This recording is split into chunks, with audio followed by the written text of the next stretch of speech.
All right.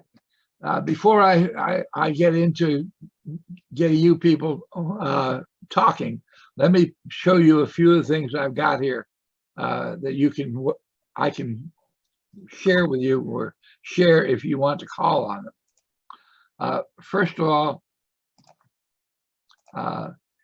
here is a map. Okay, so this is on the website. You can download it. It's a 1/50,000, and I don't know if the camp actually should be on one side of the road or the canal or the other side. From the south. It should be on the south. Yeah. Okay. I never figured out exactly how they chose the coordinates to give me for the location. I think that's a canal. Actually, it might be a road too. Now, we had a little walking path along the canal, and then we were on the other side. Okay.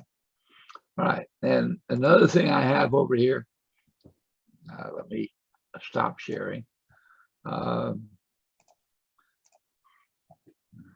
And none of you are here right now for this.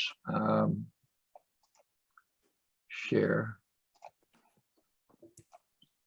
Okay. Now there are two people, Bob Hendren and Gordon Jeanette, that are in this picture. But this was the original PCS team that came to your camp. Right. Yeah, I saw that somewhere. Yeah. So I'm hoping that Hendren and Jeanette, both of whom have been here before, will show up. And well, that's probably enough for the time being. All right. What I normally try to do is start things chronologically. So the people who were there earliest to start things off. But since Tom is showing that VC flag over there, I want to know if that's specially manufactured by Special Forces Industries or not. Unfortunately, it wasn't. That was on an operation I ran with Ed Brooks, who was supposed to be on, but he hasn't showed up yet. Okay. It's one of those where, it was kind of, when our Cambo bodyguards get their little Buddha balls out and start chilling them frantically and praying, rather than defending us, something is wrong here. And I'm sure Ed remembers that pretty well.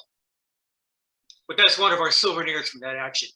Right. Well, in all the videos I've made between crossbows and VC flags, Special Forces communities had a lot of work to do to produce all those things, so they could have food to eat and other goodies in their camp.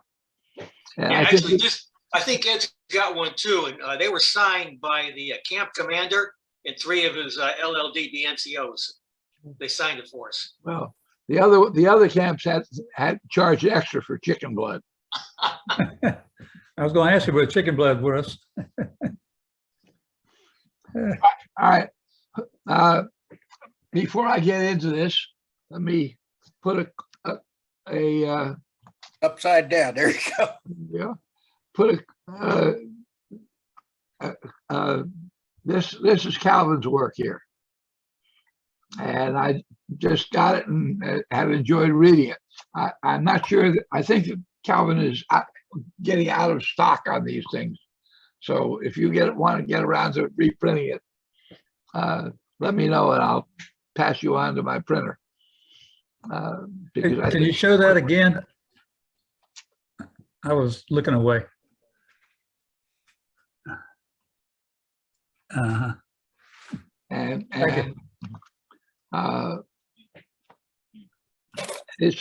there is a link on my website, but I think the link goes to Amazon. It says Amazon is out of stock on that. So actually, I'm working on one of the projects I'm working on is I'm going to try to build a subset on my website, because I've got a whole section about these 3 shelves back here are all books by SF authors. And I'm going to build a website listing all those books and having links to Amazon so that you can choose one and say, okay, I want that one. Go to Amazon and get it directly.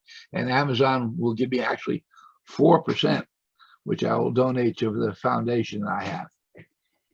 So I'm hoping to get that thing organized in the next few weeks because I think there's just a lot of books that people just don't know about. They wouldn't even know where to start looking for it. Okay, who was the earliest of you folks here? Right now, we've got a whole raft of officers. Yeah, that's right. Yeah. 67. You were 67. Calvin was before you. I was 66. Yeah. I was in January 66, December of 66. Okay. I was 68. Okay. So, and Tom, you were late. You were 70. August Yeah. 68. And Tom Colangelo was there in between. So I guess we got to start out with Calvin. That the first team that I showed you on there came in 65. They replaced a PCS team that had been over at the subsector, and they opened a camp at BTT, which that second team developed. And I guess Long Khat remained as kind of a secondary assignment for the A team, and perhaps an FOB.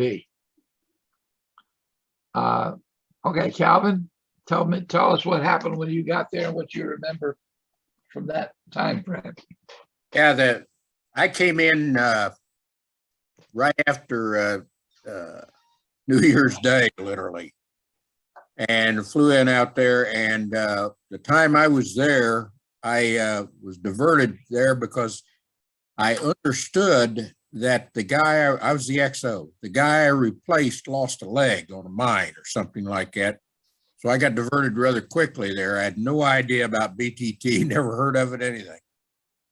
And during the time I was there, we had the big flood and we had water in the camp. You would get up in the morning out of your bed and step in it to your ankles all the way up to your waist throughout the camp. The whole flood was there, 66. It was incredible.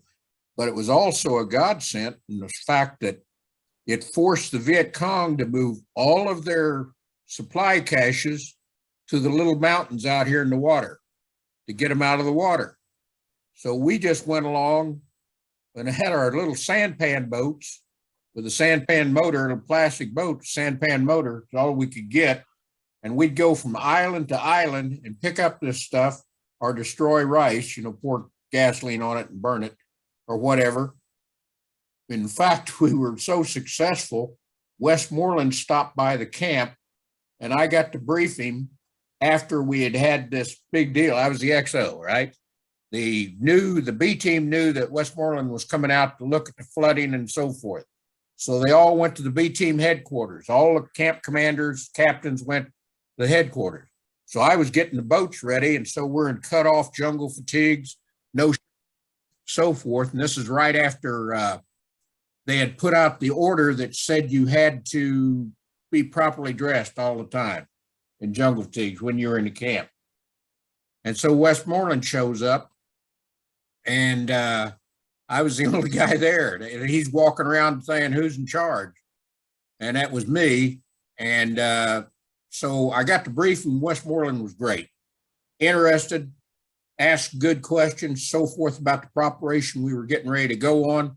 In fact, he told us not to leave until we heard from him again. And he actually sent these airboats, with the big fans and with machine guns and so forth. We didn't have any of that stuff.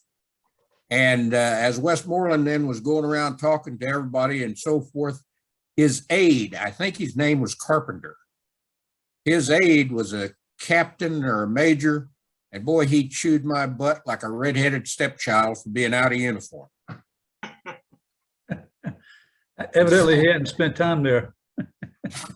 I don't think he was in, he didn't have anything to do with SF. You know, Carpenter was, Yeah. and he was put up for the Medal of Honor, and I think he got the DSC or something like that for calling an airstrike in on his own position, I believe. I believe he got a Medal of Honor. Sorry? When I was in OCS, I believe he got a Medal of Honor. He did. Did he? I Yeah. don't know. Yeah. I don't know. Was that USAID rice you used to get over there? Yeah, we USAID discovered- rice, because usually USAID rice wound up with the VC. Yeah, well, it was interesting. All these little islands we went to during this flood, it was just the high points, little hills.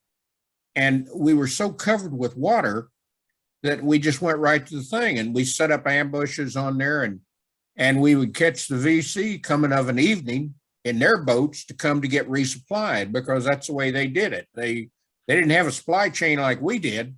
They would go to the supply point, take what they needed, and then go back out.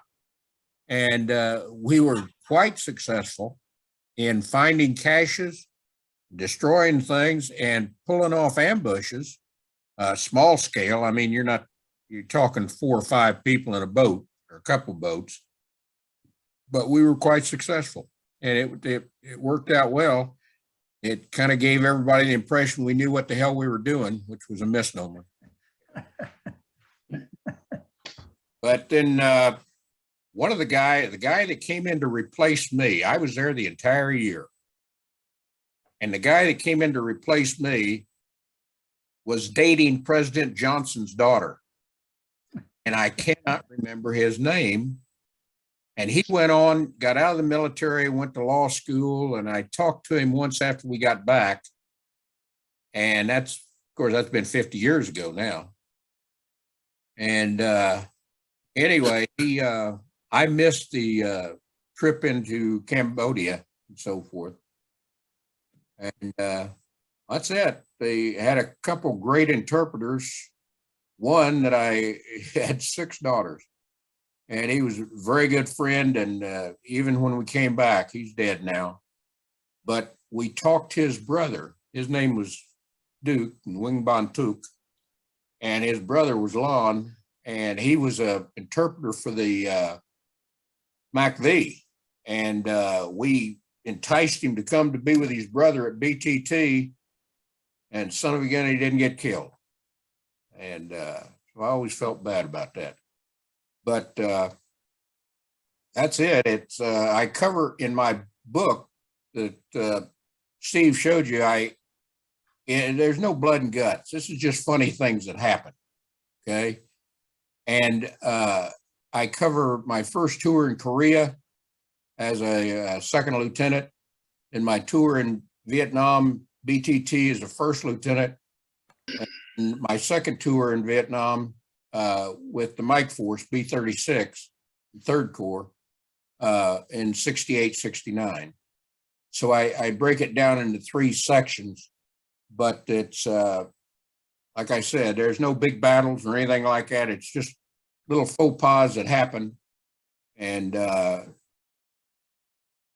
my war stories, you know. That's about it.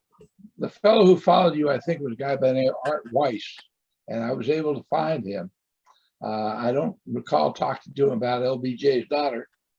I do know that that one of my OCS classmates went to the first daughter's wedding while he was at OCS. He was given leave to go there. But Weiss was not the guy who married the first one. No, well, he used to get, he got presents from the White House. I mean, he got boxes. Well, the other daughter was available. She got married a bit later. I don't know. Anyway, I was impressed. Ron, you probably came in next. Yeah, I guess it was in June in '67, and we had a captain, I can't remember now. I don't think he was Special Forces qualified, but had a captain, and I was the XO, and I really enjoyed BTT. Some things I remember. I remember when first time the helicopter came in, they tried to land on our big red cross there, and it blew most of the houses out of the way. I remember that.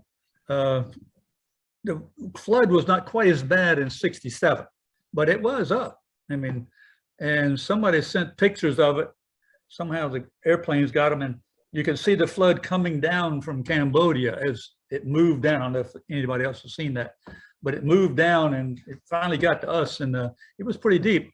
One of the problems with the flood was somebody in Saigon decided they wanted some air assault stuff. Well, I was at Fort Benning and they had the air assault figure that thing out. They figured it was a really cool thing. Of course, it wasn't worth a damn for us, but they came in and put all the CDG on them, and we went out and 10 or whatever it was, 10 helicopters, and sat down. And of course, the VC knew we were coming because you could hear it. And plus, they probably had somebody back in Saigon or wherever they came from tell them. But, you know, we had to get off the helicopters in the water. So it was like they were hovering, that sort of thing. So you jump off and hope you're not falling in a hole or something. So that was kind of a thing. And some of the little short Vietnamese who were about 12, maybe. Some of them look like, I've got the old pictures of them. They can't be more than 13 years old, somewhere around CIDG. But at any rate, I thought that was quite something. The problems, the things that I didn't like sometimes when we would go out, quote, the ambush, etc., we had certain Special Forces people who wanted to get, let's say, some more KIAs. There'd be some Vietnamese from maybe from our village. Of course, it was a free fire zone, I understand that. Would shoot a fisherman. He's out there fishing, right? Trying to catch some of this shrimp, freshwater shrimp up there.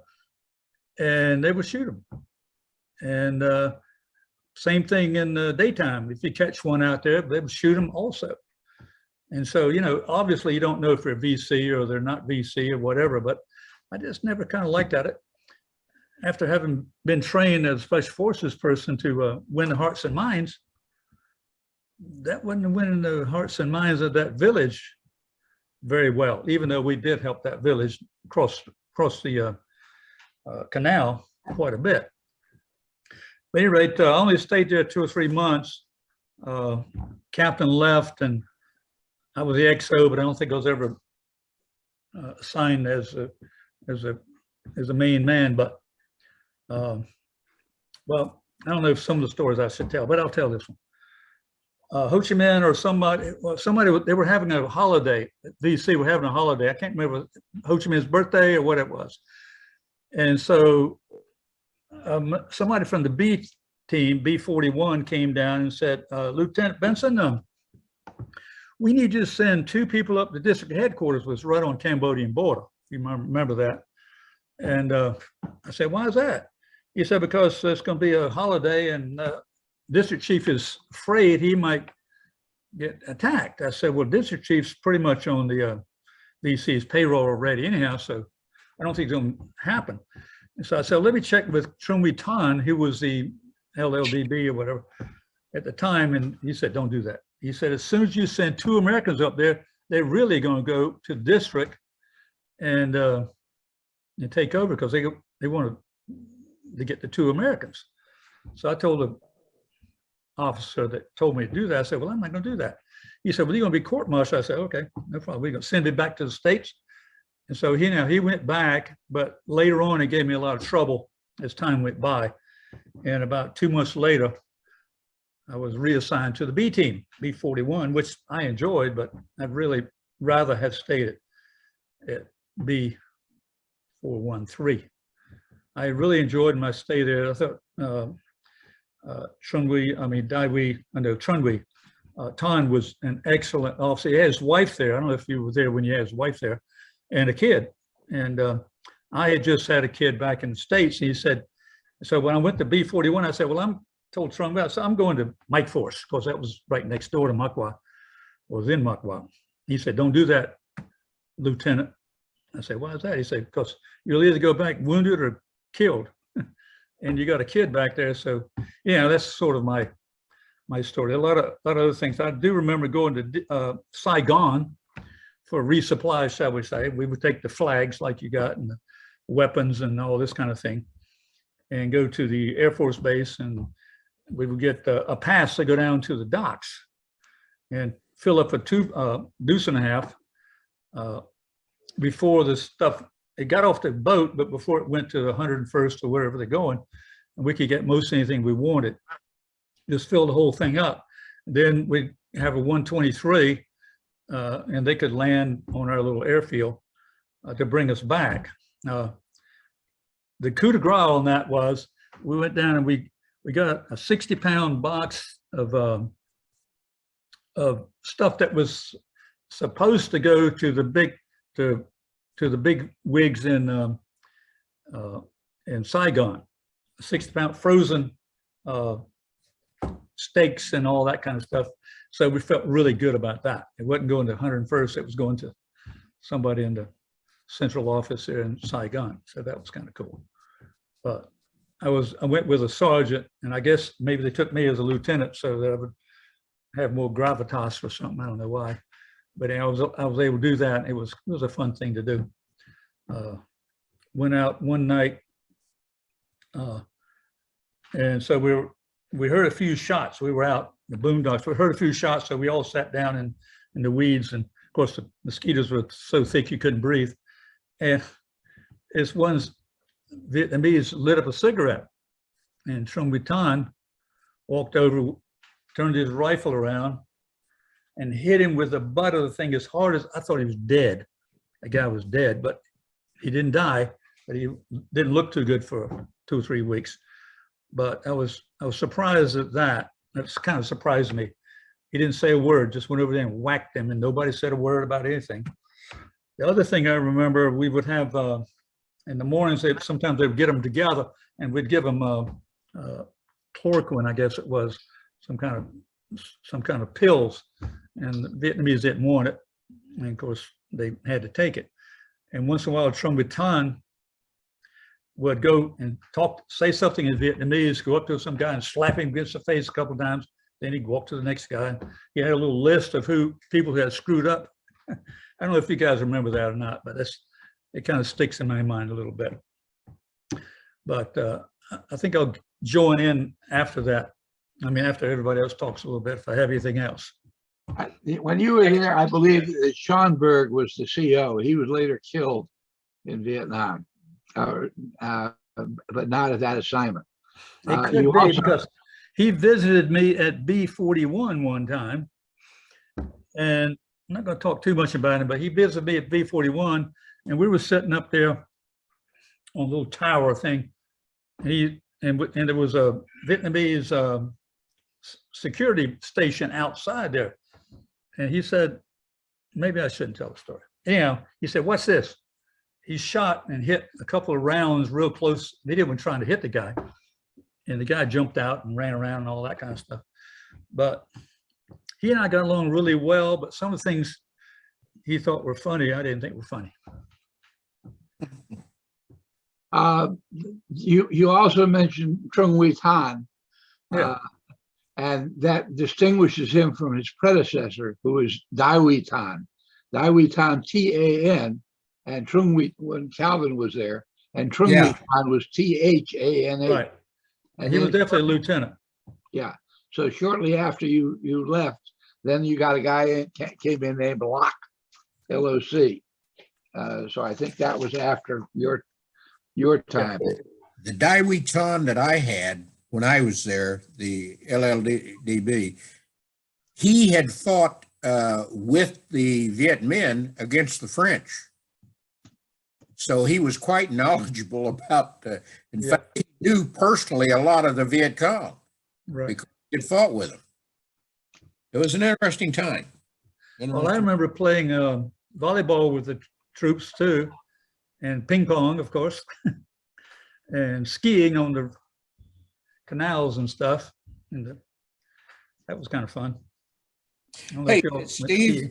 Right. Steve, did you ever find out anything about what was his name? The captain that I was there. One of the captains that I was there. I had about 3 the year I was there, but the first one that was there was Jones. Did you ever, Captain Jones? I don't remember that. Captain My Jones, was classes. Thomas Jones, and I did find him. You and did?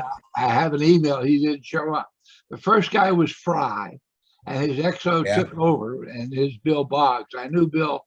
I knew Fry a little bit, but I knew Bill pretty well.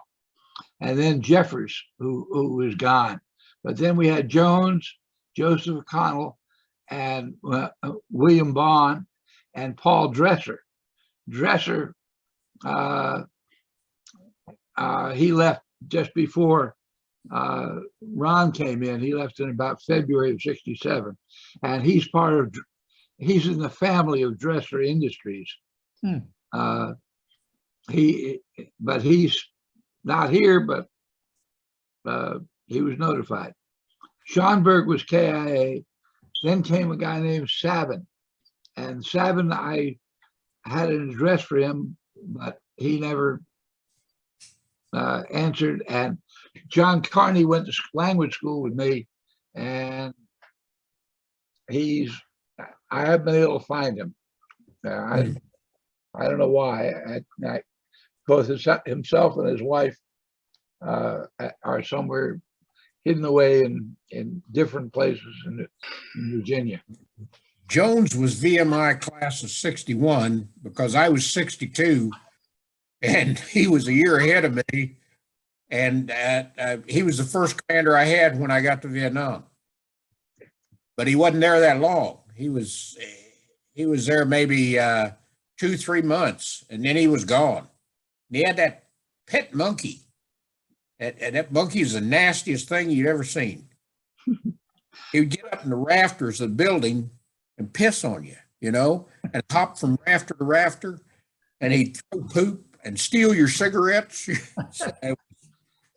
Finally, the sergeant shot him, killed him, blew several holes in the roof, which we had to fix. And the cooks took out and buried the monkey. And Jones, I'm sure he figured it out because he wasn't a stupid man, but he heard the shots and came into the team house, wanted to know what was wrong. And the cooks hated the monkey. Everybody hated that monkey except Jones. And they carried that monkey out and buried him someplace. I don't know where, but we just accidental discharge of the weapon, and it went off and blew a hole in the roof and had to patch that and so forth. But nobody saw that monkey again. Anyway, I'll shut up. I'm sorry. Well, nobody said anything about running the horseshoe. I don't know if you guys did it early, but that was one of the favorite things for some of the folks when I was there. Get in a boat and go around the river went kind of in a horseshoe and just crank up the machine guns in front there with the Boston whalers. Yeah. Of course, you guys might have been using airboats, but we had the Boston whalers and just taking out some frustrations, I guess you'd say. Run the horseshoe. Well, the horseshoe was what? The horseshoe was. It was a river that was in the shape of a horseshoe. Yeah. And you could go all the way around and then come back to your base. And we were ordered not to do that anymore because it was kind of dangerous and we didn't tell anybody we were doing it. And, Spooky could have been called up, who knows. But anyway, we got away with it for a while. And I think we still did it a little bit even after we were told not to. Are you talking about this river over here? Yes. Yeah. And the horseshoe would then be. It would go around. It went around to the left over here. I call it left. And then went on back up. Then you could come back. It was like another canal. You could come back up. Run the horseshoe. That's quite a ways. Yeah, well, we might have taken a little shortcut somewhere. I can't remember exactly, but it was called running the horseshoe. Let's go do it. Or was this thing down here, down south? No, we didn't go down there. I don't think so. We were here, over this way, and then back up somehow, get back. Because when you get out of there, there was some water Which way did you there. turn on the horseshoe? Yeah, but anyhow, it was To the east or to the west? correct. No, that's a question. East or Right. west? If this was Right, here, you went that way. right. Could've gone this way. Yeah. Okay. I remember we were turning right at all times, more or less. All right. That was kind of fun. Jackie, I think you show up next as a radio operator out there. I'm sorry? Jack Mullins, I think you come up next to the chronology as a radio operator. Good to see you, Jack. Can't see him. We're not hearing you. So turn your microphone on. It should be on. But I can see your lips moving, but I don't hear any sound. Hello? Oh, Jack? No, we're not hearing you. Life Well, is- Steve, Yeah, Steve? am I- Steve, I'm not sure, but if he taps his screen, maybe the mic will show up. I think he's guess- trying to do that now. No. That's not happening. Hmm. Yeah. Just a question here. I told everybody to go to zoom.us.test. Just as a show, how many people actually did that? zoomed on what? Zoom.us/test. Just to make sure everything was working. No, I don't think I did that. Okay, well, as I said, that hasn't been a very useful instruction, I guess, because nobody tried it. Okay. Factor into age. I think Tom Colangelo comes in next here, or yeah, you. Tom, I was at the B team as the S4 for about 3 months and was reassigned up to BTT. And all I can say, it was my good fortune because Jack Mullins was there as one of the commo men. And it was just an outstanding group of team members. So it made the job really almost pleasurable. And to top it off, the LLDB camp commander was Daiwi Lok. And Daiwi Lok was, I would say, in every way, the equal of most of the Americans there and better than a whole lot of them. He was just outstanding. We really bonded. We had some really great parties. And he was fearless on our operations. He was fearless. So I had a great experience. Was Sergeant Woolridge there at the time? No, Weapons that was guy? me. Maybe when Jack got there, he was there before me. Can I tell Anyway, a story about Woolridge? Can I tell a story about Woolridge? Go ahead. Before I forget it. Woolridge was a big frame black sergeant, really good weapons guy. And I don't think he'll mind me saying, he got in special forces. He wanted to go to special forces so bad, and you had to swim, to get in special forces. And we had to swim to pull back or whatever it was. Well, he couldn't swim. So he got somebody else to go in and swim for him. I guess it was at Fort Bragg or something. So he could get in special forces. Well, when you're in the Delta, you got a lot of water down there. And he would get it, he was really big. He would get in a sampan. They called him Buddha because he was so big. And he would go out, he didn't try to not go out when the water was high or anything like that, or we were going to go in the river or whatever. He would go, not being able to swim. I don't even think he had any flotation devices with him either. But I really like Woolridge, one thing for that, but he just did his job. He was great at his job. The Vietnamese loved him. I think they thought maybe it was Buddha.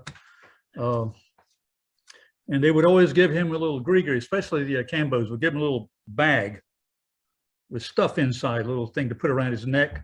The relics. They gave me one, which I was kind of flattered, so that I would be safe for it. So I come back. But as soon as we got back, we'd have to give it back to him.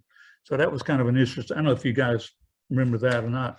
That was kind of interesting to me that we got these, what I call gree-grees, they call them something else. There's a little bag of bones and whatever it was in there.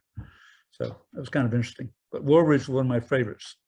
All right, I'm having some trouble on my end with the system, on my system, but apparently you guys are still working very well and things are going along. That I'll let that. So just go, keep on there. I will, knowing that it's still recording, I'll just let it keep on going. Yeah, I wish That's great. Just Jack pull up were the able to driveway. speak. Yeah, he was there Okay, before bye-bye. me, and he was with this core group of guys. And occasionally I see a picture of them, and I can't remember their names. So I have to go to Jack and say, Jack, who are those three guys here on the left? The guy will be here in about 10 or 15. Well, all I can say is the team made it a pleasure to be there. Call mine. But most of them were departing around December of '68. And I was coming back to the States for a leave. And when I got back, it was like about an 80% turnover. And I think there were only two really good guys left. Maybe you remember Sergeant Cerniak from the B team. And he pulled some of the good guys out and he put in some of his problem children, which made that the last 6 months not so enjoyable. Last 5 months, not as enjoyable as the first 5. But we got through it. We ran a lot of operations. Initially, we were going down into the horseshoe area. And then it seemed that after that, after the, I don't know, maybe from October, November of '68 on, we were going more north and just a whole lot up along the border. And the problem with going up along the border is we had no fire support. Out of range of the 4 Deuce, we had an Arvid 105 in the camp, Yeah, a single tube, out of that range. So we were totally out of it. And there were a few times when, we'd have a FAC and he would call in air support from Saigon. And the problem is, they were F-100s. And they get shot at a couple of times and they say, it's too hot. We got to leave. And I asked the FAC, why is he leaving? Oh, you don't want to know. Tell me, why is he leaving? Well, he said his bird was more important than your troops. If he were a little lower, we would have shot him down. But anyway, we managed to get out of there. We got back to camp, but we had a lot of problems going up north because of that lack of support. I have to. I'm going to go back to this later, but we had a team sergeant, Lars Lear. You remember him, Jack? Yeah, sure do. Oh, I'm glad you're back on. Yeah, well, I finally turned on the sound. Okay. Yeah, some of the guys didn't like him. I thought maybe he drank a little too much. But all I can tell you is when you wanted something, you needed something, he could get it for you. And I'm going to go back a little bit. When I was ES4, I controlled the aircraft for the B team. And I scheduled everything. Well, one day, one of my aircrafts didn't show up. I contacted him in the air. He said, I've been diverted. What do you mean diverted? I didn't divert you. No, it was a team sergeant from BTT. Now, were you there when Sergeant D was there? What was the name? Sergeant D? Doesn't ring a bell. His name was Pennsylvania so D. long that I would say Sergeant D. Pennsylvania Deke. Yeah. Yeah. Anyway, I saw Lars Lear a couple of days later when he came into the B team. I really chewed him out. I hated the guy. And then what happened? I think it was about a month later, I got reassigned up there. And I said, this is going to be a bad assignment. But it turned out we got along just great. He was like an older brother to me, maybe even a father figure in some respects. So getting back to going up north, we were up there, and I don't know if you were on that op, Jack, or not. I know Sergeant Brooks was on a lot of those with me. We had out of range, no air support, and we're under heavy fire, you know, and we're in the sampans. And when the green 50 caliber tracers are going over your head, you start getting a little scared. Yeah. And so we're in contact with Ed, not with that, with Lars Lear. And he says, I got some contacts down in, I think it was where the Navy was. And I can't think of the name of the town. But it was further south in the Delta.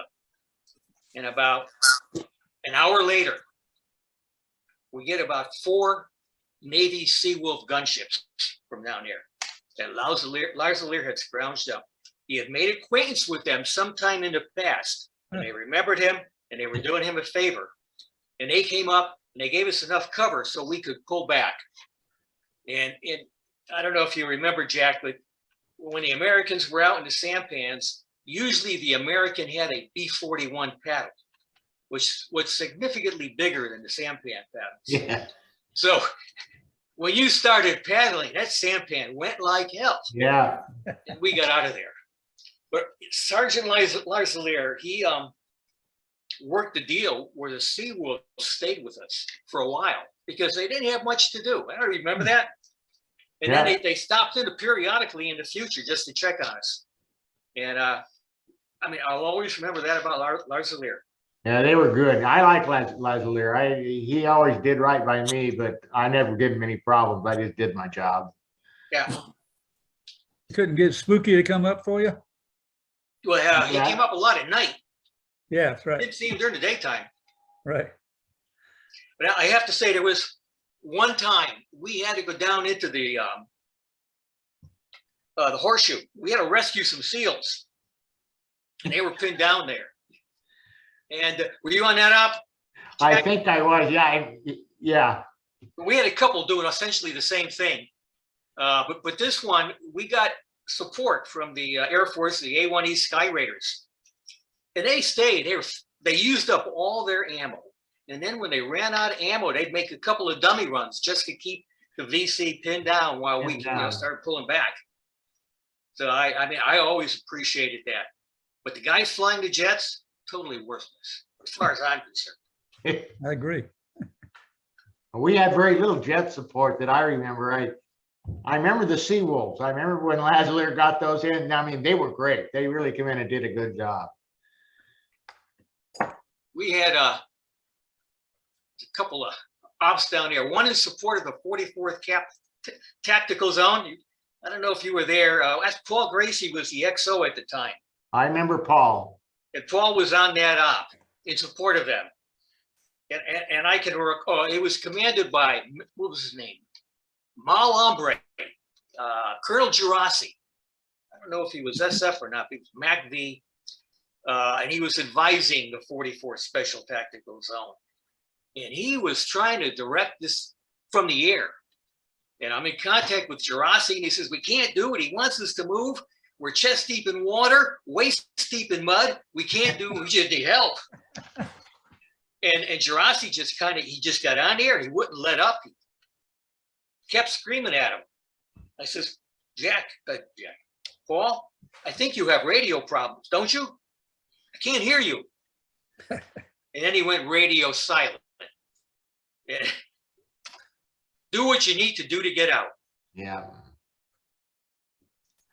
But there were a lot of times like that, and I think it was just great times with the guys. Great support from like the Sky Raiders and the Navy, and the Apaches on a couple of times, the Apache gunships.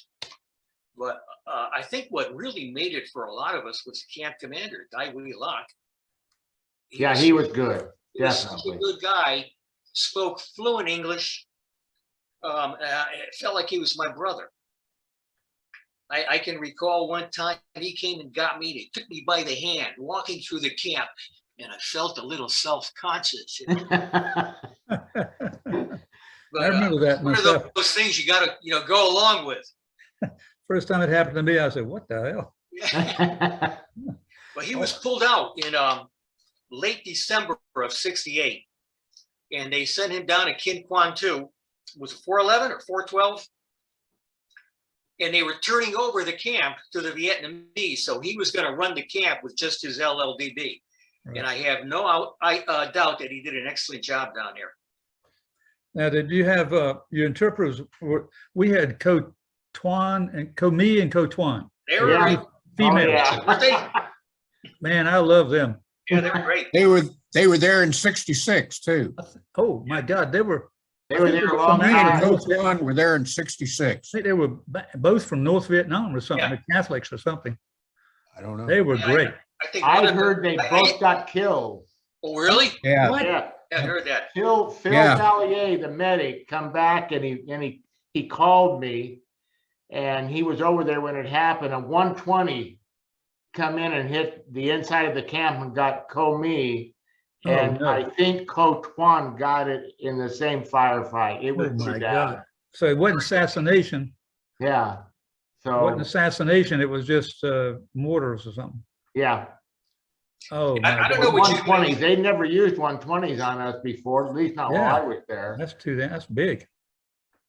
I'm not sure what you guys used for rations when you were out in the field, but you know, the girls would, well, one of them would cook up a bag of rice for us, throw in a couple of hard-boiled eggs, and we were good for several days. Unbelievable. And you know, we'd have some LLDB security. You remember that? We had 6 who were with the team, and so usually when we had Americans going out on an operation, we had a couple of the Cambos going with them to watch their backs. And so we could always count on them on capturing snakes, or if we ambushed VC, taking their rats away from them, Yeah. captured rats, and they would supplement our rations with this stuff, and they'd cook it all up in a pot, swamp Oh, yeah. water, and whatever veggies they found in the water, and it was pretty good. The rats smelled while they were being cooked, but tasted okay. I got to Did you hear mention about the, one other guy. Maybe before you got there, it was a Cambodian that had been shot in the eye, but it didn't kill him. It went right through, and he didn't look too good. And so he committed suicide in the barracks down in 113. That was before me. Okay, but I was there. And it was he took a grenade and he sat on it and kind of leaned over on it. And so I ran down there when I heard it. So what the hell's going on? So we brought him up to the medical shack, and he was still alive. He wasn't bleeding hardly. And later on, I found out when you go into shock, you don't bleed for maybe an hour or something like that. And I was thinking, oh, we're going to save him and all that. But he didn't have any legs left. But he died. But that's a story in itself. But the other story was I had to burn him because they like to be cremated. So I went down to the village, bought a whole bunch of tram trees, brought it back up. We set him on there in pyre, and he's up there, and all my tram trees burned up, and he was still there. But then I had to go down and buy another load of tram trees, and finally we got him to where we considered he had been cremated, I guess you'd say. But that was kind of interesting. And that was when I first got there, and it actually the troops kind of enjoyed or liked the way I was paying attention and doing all that kind of stuff for this particular soldier. And so after that, I was really taken care of, shall we say. Yeah, I want to mention another individual, one of our NCOs. That was Sergeant Ed Brooks. Yeah. Jack, I think he came in toward the end of your tour. Yeah, I think I'd went on one operation with him, and that was all. But I know you guys had been up later on when you were working for the Department of the Army, right? Yeah, we met at Fort Belvoir, I think, in 2002. Okay. Yeah, we were both with DA at that time. Is he still with us? Ed, yeah, he's living in Virginia, Woodbridge. Oh, okay. I thought he was going to be on this telecon. He was invited. Yeah. Well, but anyway, when he came out to the team, and he had kind of a cloud over his head, some folks, and I think it might have been Cerniak, that thought he was a gold bricker, you know, always trying to get out of work and stuff. And Ed pulled me aside and told me about all this, and he says, look, that's not me, not like me. I have a problem with my knee, and I'm working on it. And I'm just going to do the best I can, but just keep in mind, I have this knee problem. So I went out, actually, I might have gone out in the first operation with it. And he impressed me. I know he had problems because I could see him limping, but he didn't say a thing. He just stuck it out. He was with us the whole way. And he just got continually better and better and better. So I think whatever problem he had healed, over 3 or 4 months.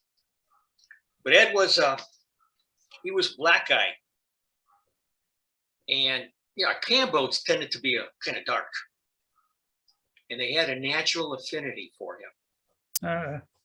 So I ran a lot of ops with Jack. And not Jack, well, a couple with Jack, but a lot with Ed. And when I retired from the Army, Ed was at the ceremony. And I told his little joke about him and why we spent so much time together. And I told him about our dark cam boats.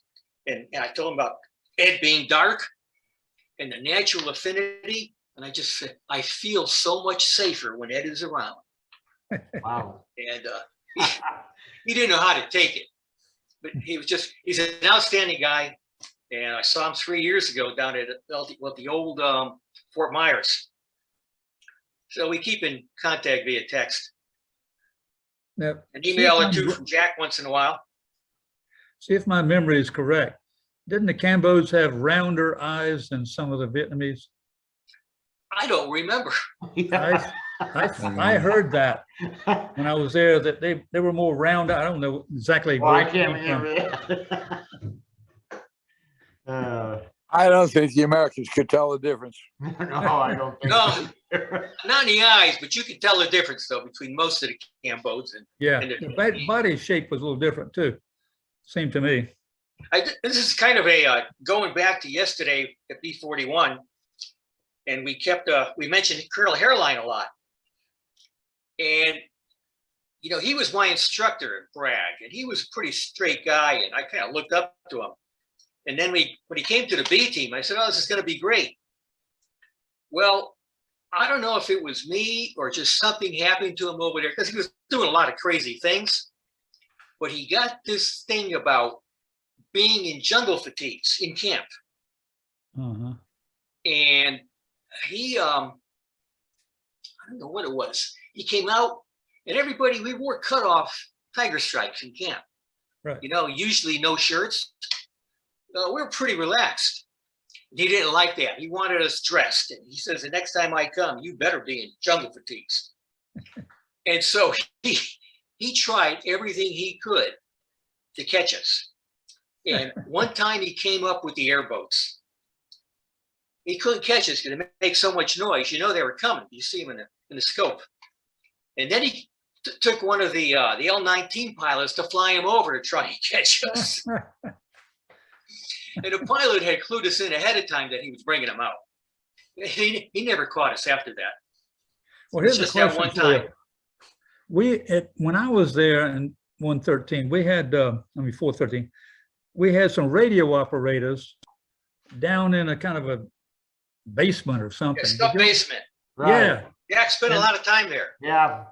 yeah, it was something to do with, they always say the weather, but I think it was something to do with ships coming into Cambodia or something, North Vietnam. I don't know what it was, but they were always by themselves and but didn't participate a whole lot. Well, it's a little more secure down there. Right, exactly. I hardly ever talked to them. Jack, you want to chime in? These were not ASA people, were they? No, they weren't special forces at all. I don't know what they were, to tell you the truth. They said they were weather people. And I said, well, hell, I can tell you what the weather is. Yeah. But they had antennas all up and everything. And I kind of deducted that maybe they were trying to chart, Phu Quoc Island was out there somewhere, and the North Vietnamese, Chinese, or whatever bring boats into Cambodia. I don't know what they were doing, to tell you the truth. Secret. Jack, were you there for Project Duffel Bag? Project Duffel Bag.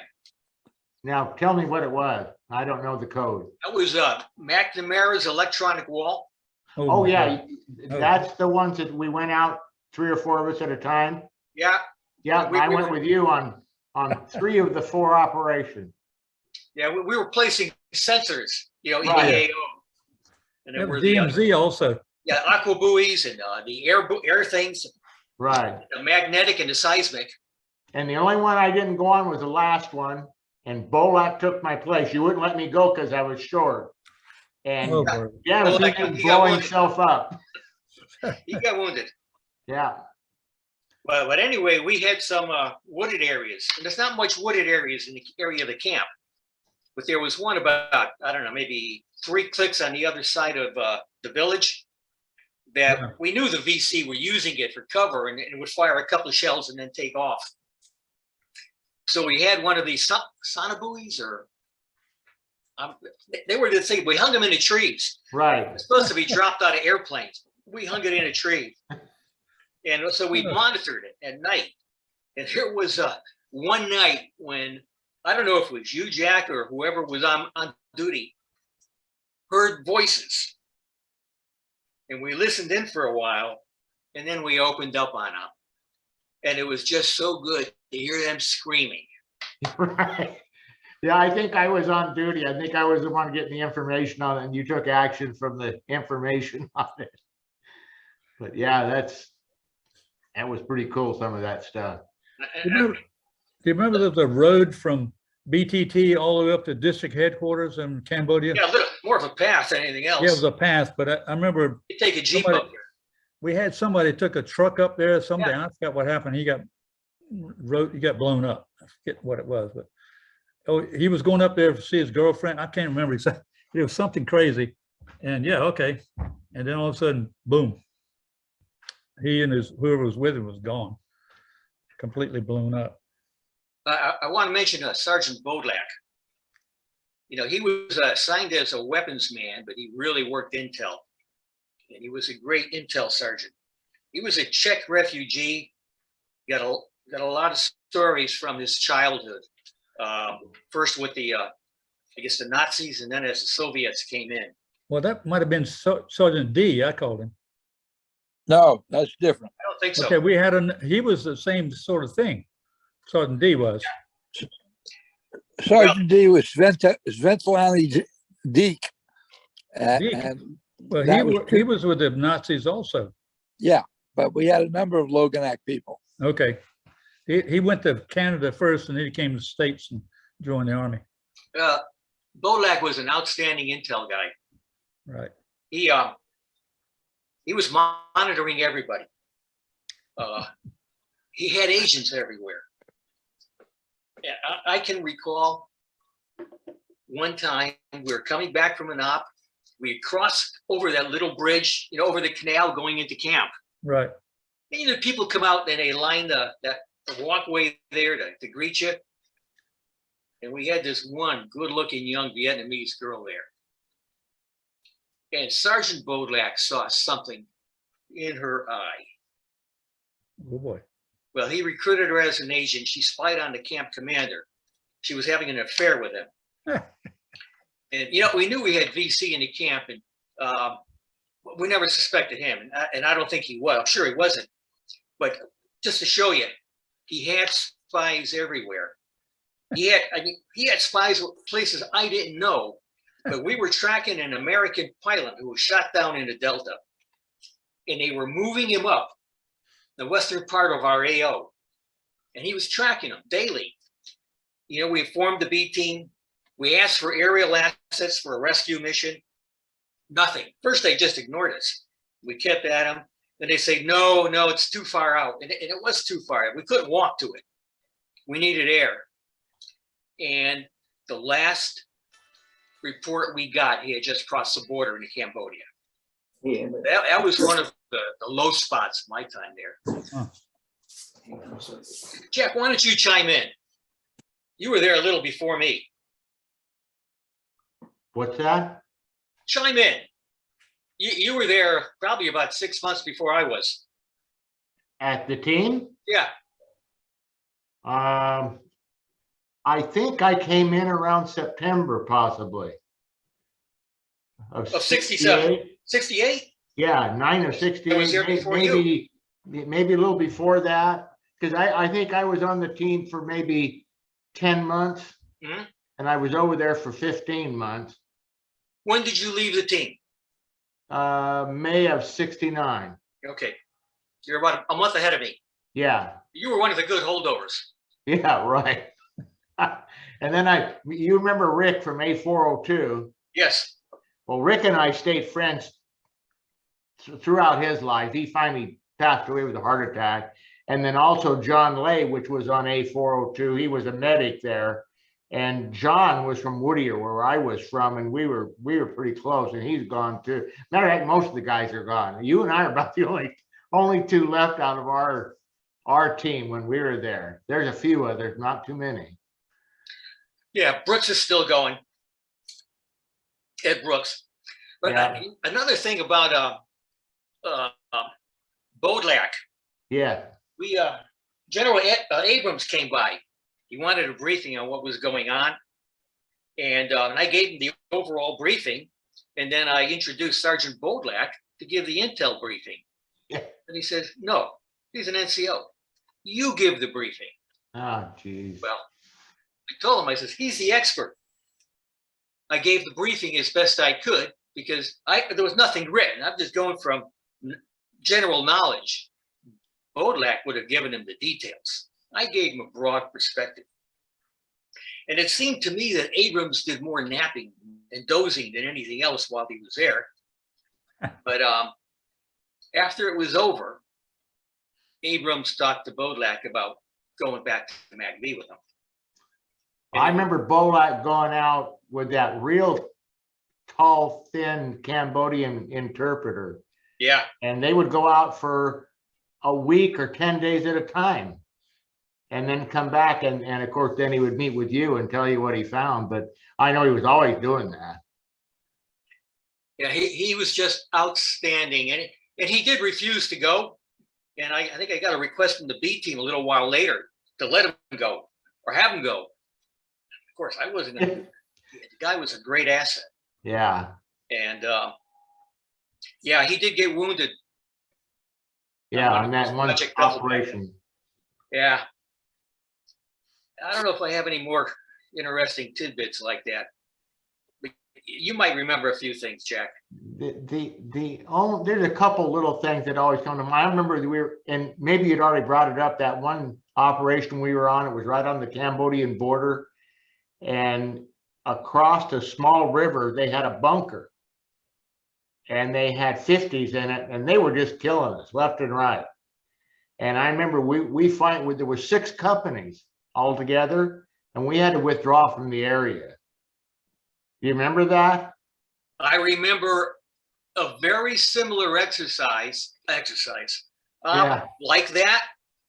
And it was, but I don't think you were on it. So it might've been after that. Well, you remember the one they chased us all the way back to our team? Oh, 8.5 hours. We ran, swam. I mean, No, all night. I remember that. Yeah. But this other one, we had to cross over the Vamcote River, and we made poncho rafts. Does that sound familiar to you, Jack? That's why I'm thinking maybe it's a different one.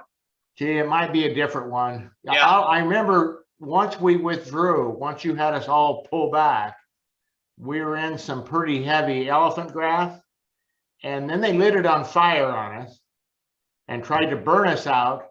And then they were just shooting randomly through the grass, and they got a lieutenant right next to me. They killed him.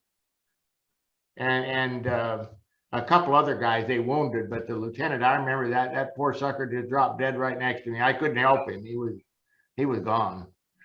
Well, on this follow-up op where you made rafts to get across the river.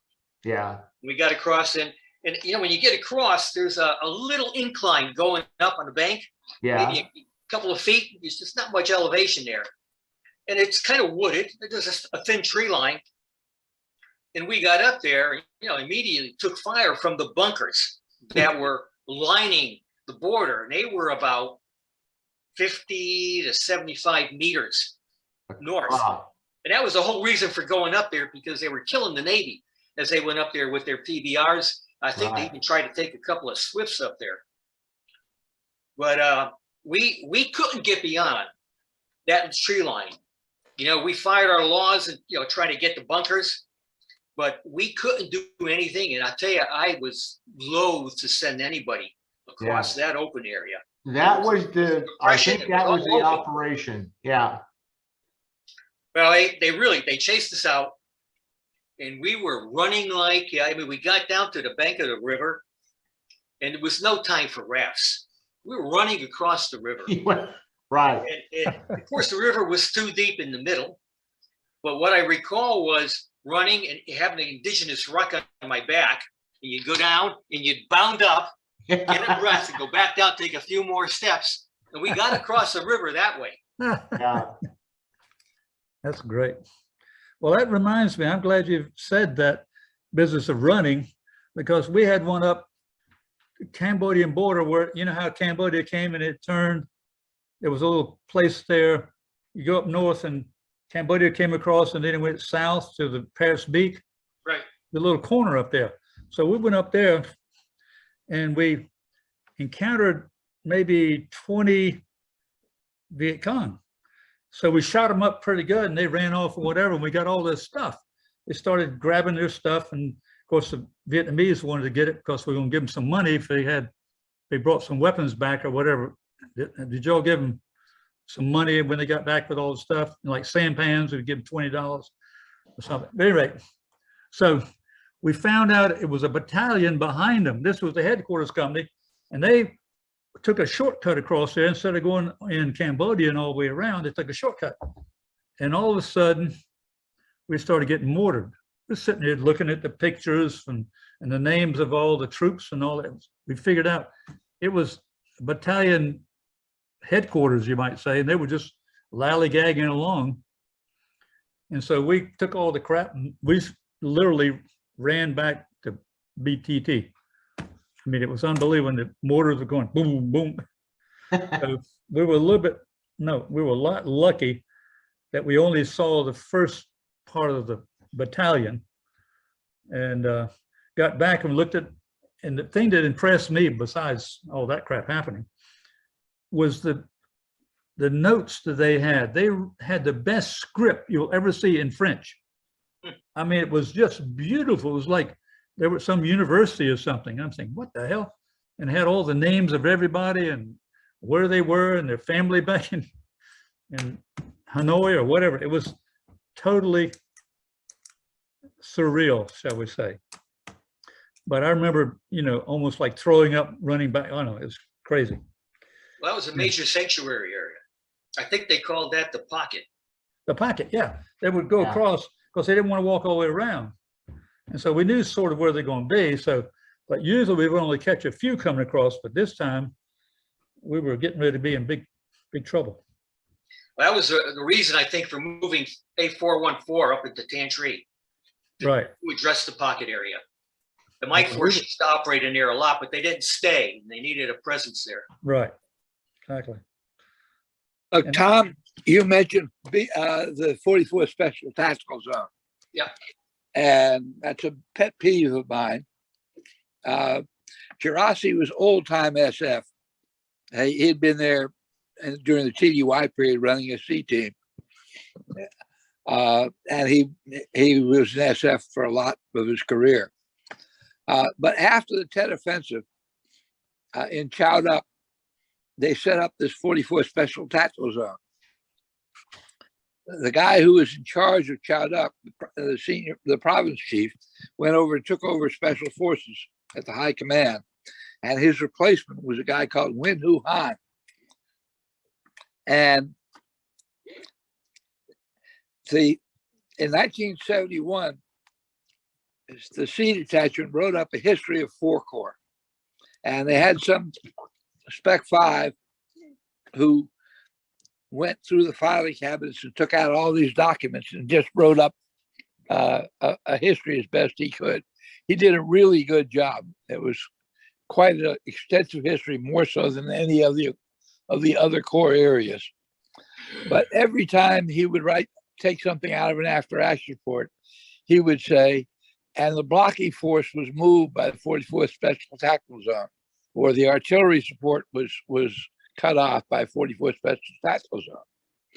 And this continued all the time, and I'm scratching my head while this is happening. All right.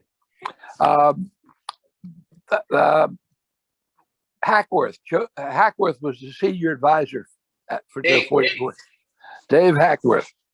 And he wrote a book called About Face. And he insisted that he was the only person who knew how to run a war. And he said that he gave his counterpart the ability to buy $5,000 MPC out of Hackworth's little PX, which he would do every month and sell everything on the black market and make money on it. But because Hackworth had bribed him in that way, he let Hackworth run operations. Well, this is the same time when operations are being screwed up by the 44th Special Tactical Zone. And it was not Hackworth's commands, but the other guy. The other guy's name was Wen-Hu Han. In another book, it turns out Wen-Hu Han had been promoted to brigadier general in 1975. And when it came time to broadcast the surrender message, he was tasked to bring the surrender message to the radio station to tell everybody to surrender. And then he went back to his apartment in Saigon and changed into his North Vietnamese uniform. So for the whole time you were there, the senior commander of the 44th Special Tactical Zone was the highest ranking North Vietnamese officer inside the South Vietnamese Army. Gee. Great story.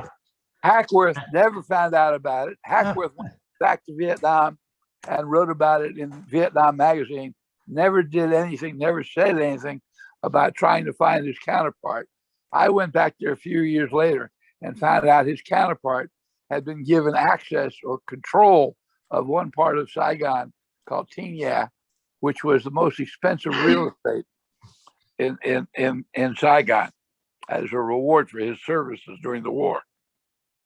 But Hackworth never even bothered to think about that. Meanwhile, he came back here talking about all kinds of bullshit about it. He was the only one who knew anything about warfare.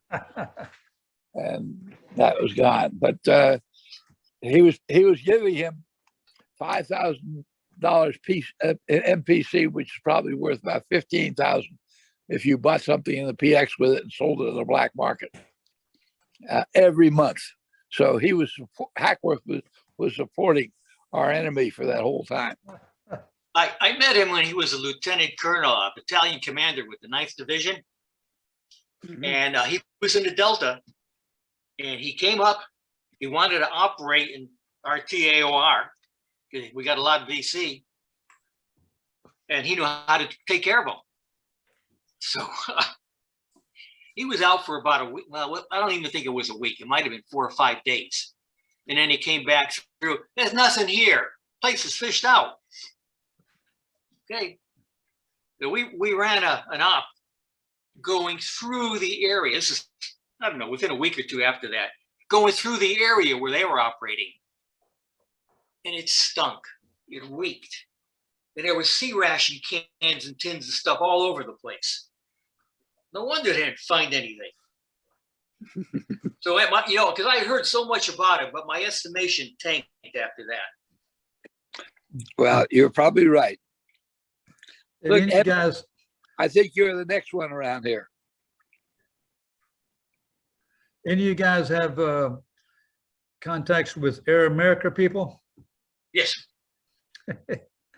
I remember we were offered, I was offered $10,000 that would go to Laos, pick up some drugs. They were going to, and they couldn't bring it back into Saigon. Somebody caught them bringing stuff back into Saigon, so they wanted to parachute them out to us. Then we would get them and take them, put them on a boat and take them to Saigon for them because they weren't checking the rivers. Luckily, I decided not to do that, but that was part of what was going on as well. Who was making that offer? The Air America pilots or crews? No, it was the kickers usually.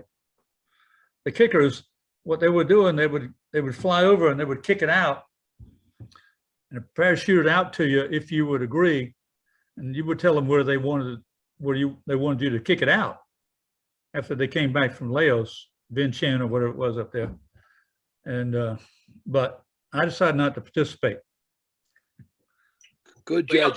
Bodlak's agents, Bodlak's agents knew about that, and he reported it. Oh, really? Nothing was done. Well, it was most of the kickers had been special forces before, I heard. They got out and they went to Air America, and then if you did that, a lot of times you didn't even lose your in rank stuff, you know. You would still continue. You could retire later after you got through working with Air America. I think that was similar with the CIA. Right, CIA. A lot of SF guys went into, they were manning the CIA station in Mukwa. When I got out, they offered me to go CIA, whatever, all that kind of stuff.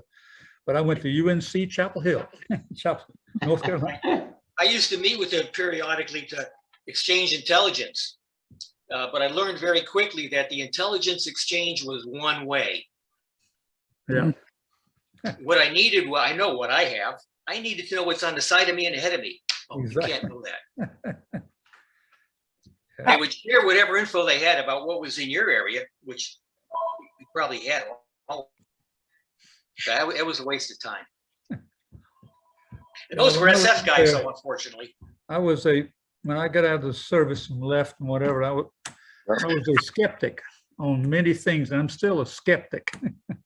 No matter what the news says, I'm a skeptic.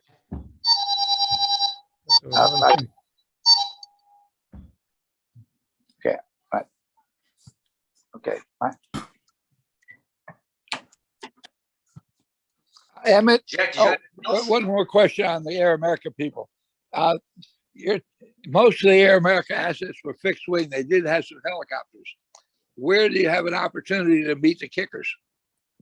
You're out in the middle of the Delta. I never met him. I have no idea. No, I'm talking to Ron. What, say that again? Most of the Air America assets were fixed wing, though they did have helicopters. Right. You're out there in the middle of the Delta. Where did you have the opportunity to run into kickers? Oh, in Saigon. I had a friend in Saigon that was Special Forces qualified. I went to visit him because he was on the general staff up there. I don't know, he was at Fort Bragg. He was Special Forces qualified. He was in charge of the movie theaters at Fort Bragg. He was always looking for a spot that was whatever, yeah. But anyhow, I went up there and he said, look, hey, Benson, look here. I'd like to make some extra money. I said, well, maybe. He said, I'm gonna put you in touch with Air America. I said, okay. So I talked to the guy, and he was an ex-Special Forces guy. He was in Saigon. And so anyhow, I decided not to do it. They said, where are you? And actually, I think I might have been in Mukwa at that time. They were going to pick out some place to parachute this thing in. I was going to have somebody out there to get it and all that. But it was too complicated, and I just didn't need to. Any names associated with the SF guy in the command structure or the kicker that you met? I don't know that was any, but you know, I really don't know that there was anything in B-41. No, but who the guy who was running the movie theaters? Oh, I'm not going to tell you who that was. Actually, he's still alive. He was running movie theaters at Fort Bragg, but when he went to Vietnam, he wiggled his way into riding around in a Jeep with generals and stuff. He was a smooth operator. That'd be an interesting person to find out a little bit more about. I'm sure I've got him somewhere in my files. Well, you're not going to tell me. Okay. I went to high school with him too. So I'm a little reticent to give you his name. Okay, understood. Not a problem. Look, Emmett, you seem to be next on the chronological list. Emmett, Are you It's still there? showing up on my screen. Well, I'm not on the screen because I'm using an iPhone right now. My computer's locked up. You know, I was supposed to be in the 414 session tomorrow, and I'm Yep. not sure I'm going to make it. But there was just one little, tidbit of information I wanted to pass on to you. Maybe you could discuss it with some of the guys. Just mention it. And that's, we had the A team there in Muckwa, and then it was the airboat section that was attached. And what a lot of people don't know, they were all Chinese nuns except for the NCOIC. And when the camp was attacked, all their barriers went up. The only language spoke in the airboat compound was Chinese. Any other language was shot at. They're from Cholan, right? No, this was in Muckwa. I know, but I No, mean, they were hired from Cholan. Most Oh of them yeah, right. Were Right. in Cholan. In the And early they were days, super soldiers. the early days of SF, the Nungs had been hired specifically to be bodyguards for the SF teams at camps. If you look at Roger Donlan's description of what happened where he at Nam Dong when he got the Medal of Honor, his security was this Nung platoon, or even less, that was there specifically as a bodyguard for the A team. And that's true, held true until about 1965, when they started bringing them back to form a Mike Force, which they called the Nung Security Force. And they pulled the people, for the most part, out of the teams. At that point, the term Nung got to be loosely applied to almost any Cholan cowboy that you could find. right. But there were ethnic Nungs in Vietnam on both sides of the war. One of the senior North Vietnamese generals was a Nung.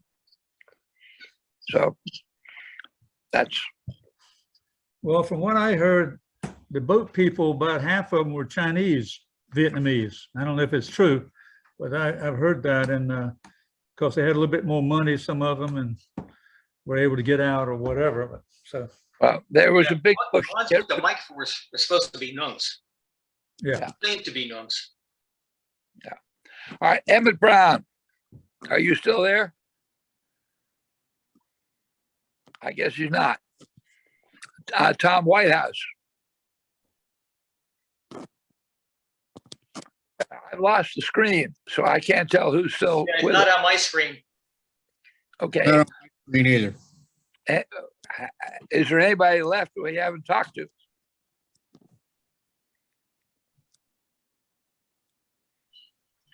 I Nope. got something to share. It had nothing to do with BG. Walter? He's not, Walter's not there. Emmett Brown's not there. He's not No. there. Tom Whitehouse is not there. Mm-mm. Well, that's a little strange. As I say, I got my computers locked up, so I have no idea. I'm on my iPhone right now. Yeah, you've only got 4 of us left. Yeah. Jack Mullen, Calvin, Tom, and Ron. Okay, well, I guess we waited too long to bring them into the conversation. They got bored. Listen, I'm going to check out, guys. I've enjoyed it. Take Yeah. care. Calvin, good. Take care. All right, Yes. well, I think we've kind of beaten it to death at this point. I wanted to share something with you. Go. It had nothing to do with this. Before going to Nam, I was at Bragg, and I was in the Cuban company. I never expected to go to Vietnam.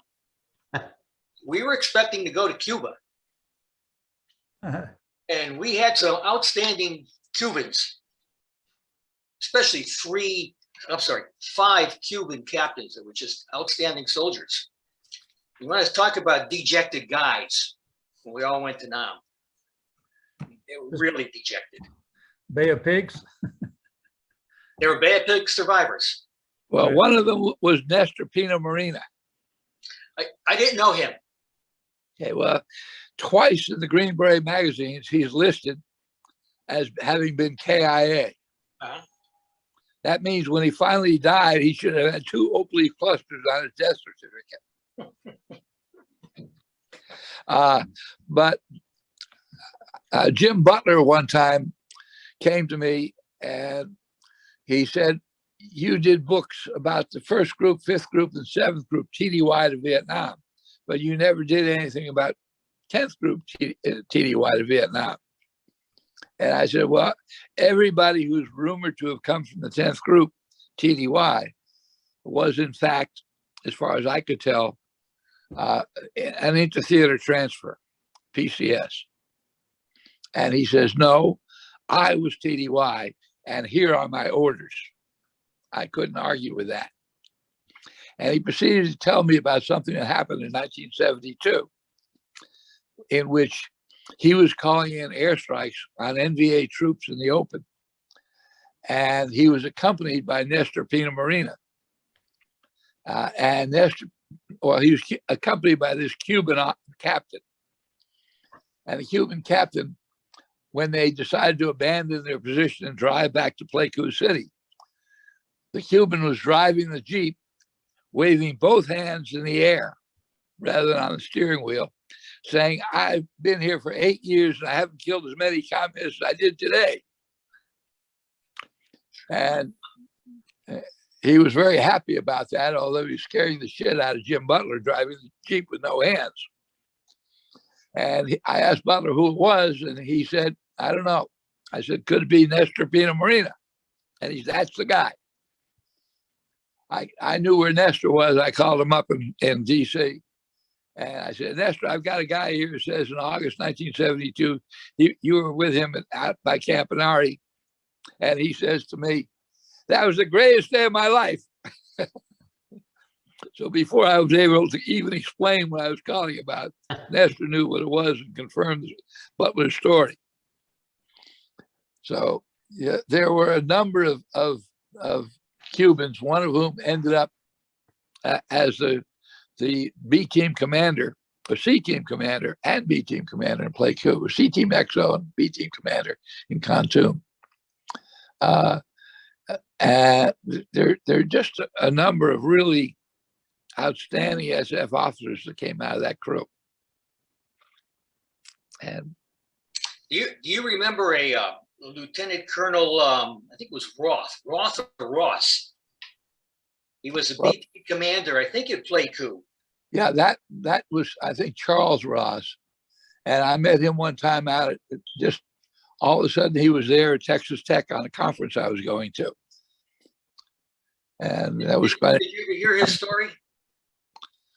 I don't know which story you're talking about. Some of his time in Pleiku. I met him at Camp Edwards on Cape Cod. Mm-hmm. He was the base commander. And it was his retirement assignment because he screwed up over there.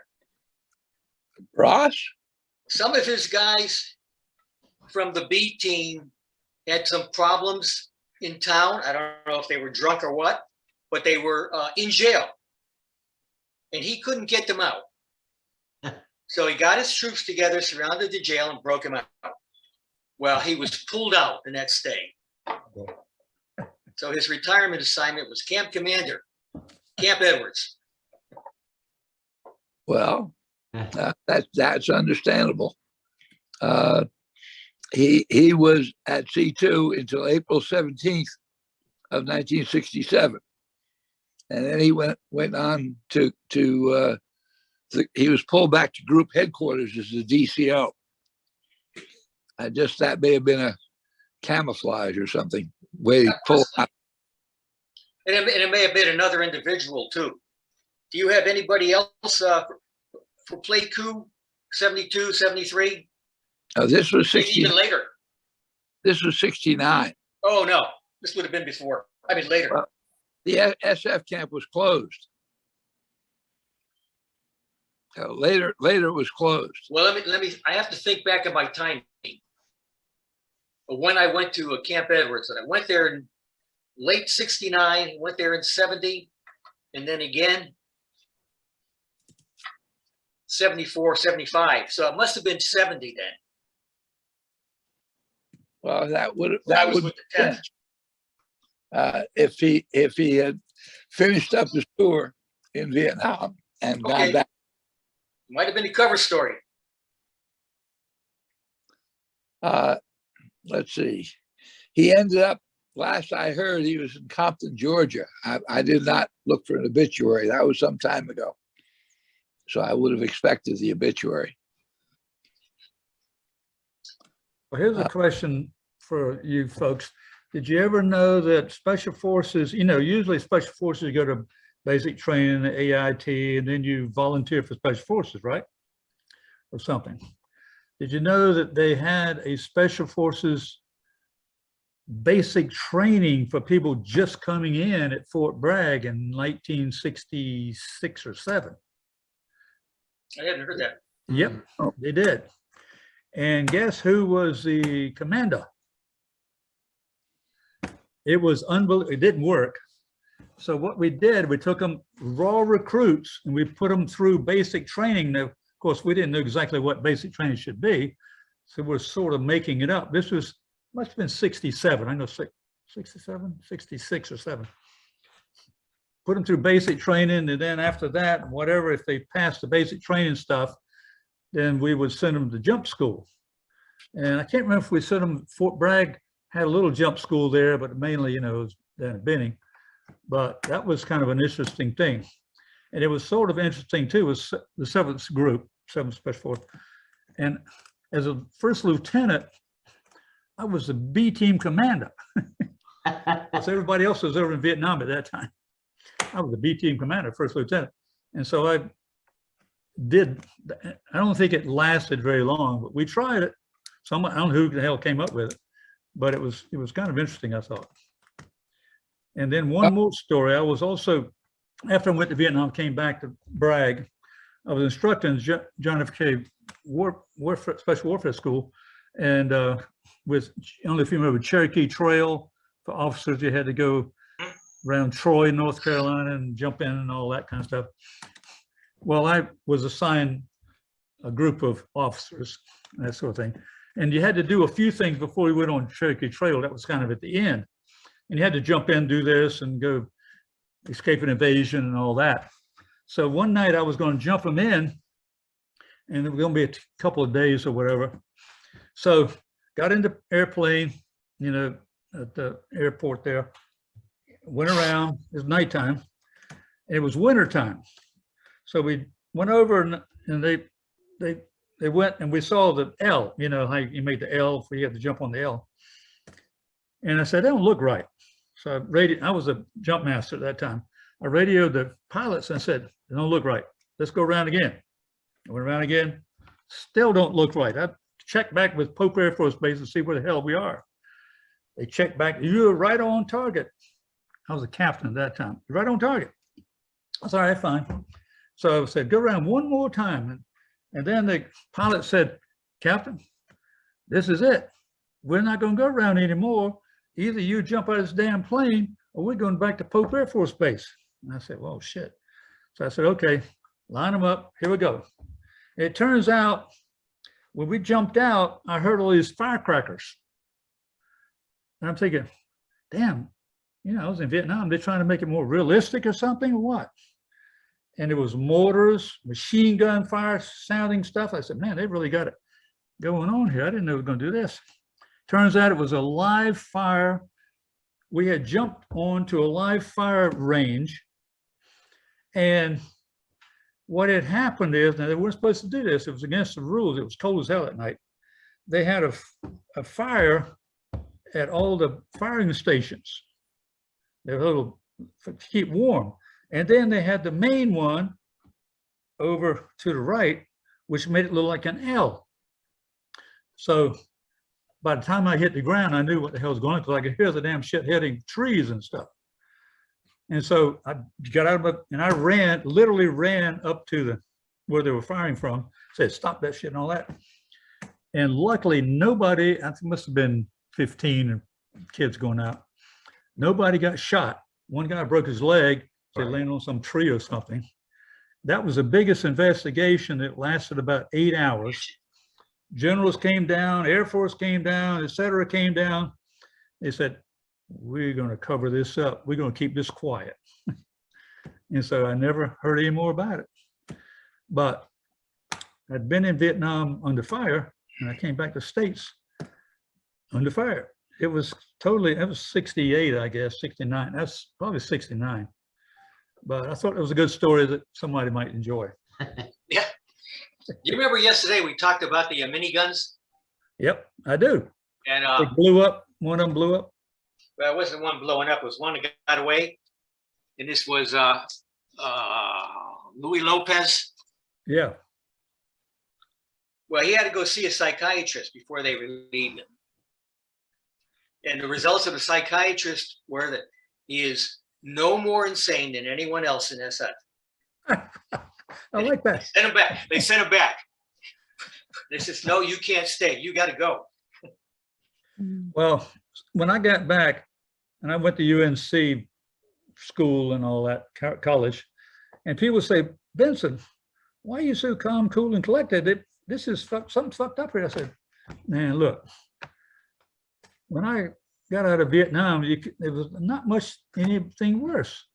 So I don't get excited over little things anymore for the last 50 years. What else can you do to me? So I am. Jack, you remember the email I sent you a while back on Ukraine? Hello. You talking to Benson? Jack, no, Mullins. Oh, Oh, well. no, go ahead. No, I just wanted to know if you remember it. Goodbye. Yeah, okay. OBE. Well, if you 413 people, B41 yesterday, I told everybody since I left Vietnam, I was a libertarian, shall we say, which means kind of a isolationist a little bit. And of course, Afghanistan war is an easy one. Iraq war is an easy one. But Smedley Butler, we talked about it yesterday, wrote a book that I read and I really kind of enjoyed, War's a Racket. Now, I know us soldiers, we just got to go do what we got to do the best we can. But there's a lot more to it than what we were there. Somebody screwed up a lot. McNamara was one of them, but that's the whole nature of war. The war is won by the people who screw up less than the other guy. I'm with you. As far as the motivations for war, there are wars that are motivated for the wrong reasons. And that's certainly what Smedley Butler was writing about in banana republics that were being taken over by American trading companies, or Exactly. the Spanish-American War, which is, a bunch of crazy shit that probably never should have taken place. Well, I'm just going to give you a little, my wife's father's from Denmark, and he wrote the Hansen Price thing on Spanish-American War. And he was an engineer in 1985. They figured out that indeed it was not the Spanish blowing up that ship in the harbor. It was an internal explosion. He did all the work on it. And so we went to war, Spanish-American War. Probably we wanted to go to war because we wanted the Philippines and whatever. But he proved that it was really not. And you can look up Hansen Price, and the Maine was not blown up by some Spanish mine. It was an internal thing because they were burning coal in those days. They were always starting fires and blowing up. At any rate, so I'm a skeptic. But I'm still going to work for my country. There's good reason to be skeptical, except that we're sitting here from Vietnam with a 50-year back mirror to go back and look at it. Right. And what we see today is we have one communist country perfectly willing to go over and move into Ukraine. Right. We have another country perfectly willing to move into Taiwan. Who we is had- that? I missed that one. Move into Taiwan, China, People's Oh, Republic of China China. wants to go to Taiwan. And we have a lot of things are miscommunications, like the wars with Saddam Hussein was basically told by our ambassador that we had no interest in Kuwait, so he went ahead to eat it up. And I'm sure that Biden's presence was a factor in Putin's decision to go into Ukraine. Right. But looking back for 50 years into our war in Southeast Asia, is we're at a time all over the world where there are the incipient communist insurgencies, and they were meant to push that ideology further. And it's an ideology that can only survive by continuously spreading. It can't survive by existing in a single location, because you need to have that growth to feed what was going on before. It's like people. Well said. I like. Yeah, I was a member. I believed in the domino theory, and it was probably true at that point. It was true at the end because they took over. They took over Laos. They took over Cambodia. Right. Just that we buttressed Thailand sufficiently to stand against it. We buttressed Southeast Asia, Singapore in particular, to say, we don't really want to be communist. And the Indonesians in 1965, for whatever their motivations were, they managed to get rid of the communist insurgency that they had there. So our fighting for 10 years in Vietnam, although there are many, many reasons why we were able to and should have been able to win that particular war, that was a failure of our administration in not doing what they had set to do. And it was a particularly grievous failure because one of the things that were being shown in the Vietnam War was whether or not the United States was capable of living up to its commitments. And the Chinese said we were a paper tiger. The Vietnam War proved to the Chinese that we were a paper tiger. It proved to other people.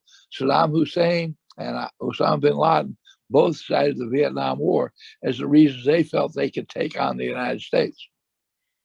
For what reason did Congress decide to cut off funding? I mean, money was very loose in those days. It didn't matter. They wasted enough money everywhere else. And what we did in 1972, after we had basically left Vietnam, we brought in air support, and we cleaned their clocks. The Vietnamese held for the first couple of weeks, and then we were able to muster our air support. The senior military official in South Vietnam, General H.D. Smith, said up to 30 days till the fall of Saigon, we could have changed the outcome of events. And what he meant is we had troops in the open. We had tanks in the open. We could have come back with the same B-52s that were there, but Congress had stipulated we couldn't spend a dime to defend South Vietnam using our military forces. And Nixon had promised Vietnam that they would respond if North Vietnam broke the treaty. But 1974, when they took the capital at Phuoc Long, nothing happened because Nixon was gone. Watergate had happened. So we have been, with the exception of the first Gulf War, where the war was fought by a general who had learned his lessons in Vietnam. Other than that first Gulf War, we've never even tried to win a war. We have been there primarily just to call it a draw. I'm with you all the way. I appreciate your take on it. It's great. I do remember Angola, and we had special forces in DRC back in the early 60s. Yep. And that was quite a story, but I'd be on 18, whatever, with those guys, and they would tell me about Cuban troops. And that's The Middle another, East, don't forget the Middle East. and the Middle East, all these things happening. I sent you one book in the package I sent you, just because of my messy housekeeping right now. There was a second book I was going to put in the package. Maybe you order something else, I'll find it again. I'll send it. But that the second book, the first book was a funny book about Vietnam that was written by Alan Dawson. The second one was a couple of friends of mine got together and wrote this book about the first Gulf War, which told us, the book told us more about the Vietnam War than it did about the Gulf War. And it sounds to me like you're particularly interested in the history. Absolutely. So I've got the series of yellow books. Yeah, Like, I saw them. I'm gonna and- get it pretty soon. Yeah, when you do, remind me, and I'll send you the Gulf War book as well. All right. You also want to go to the vvfhmag.org website on my signature block. Right. You can get through the sign-in procedure on that one. There are 6 magazines you can download for free, PDF versions. And they are really, really very good. Each one is different because they were things I wanted to say. Let me add some perspective.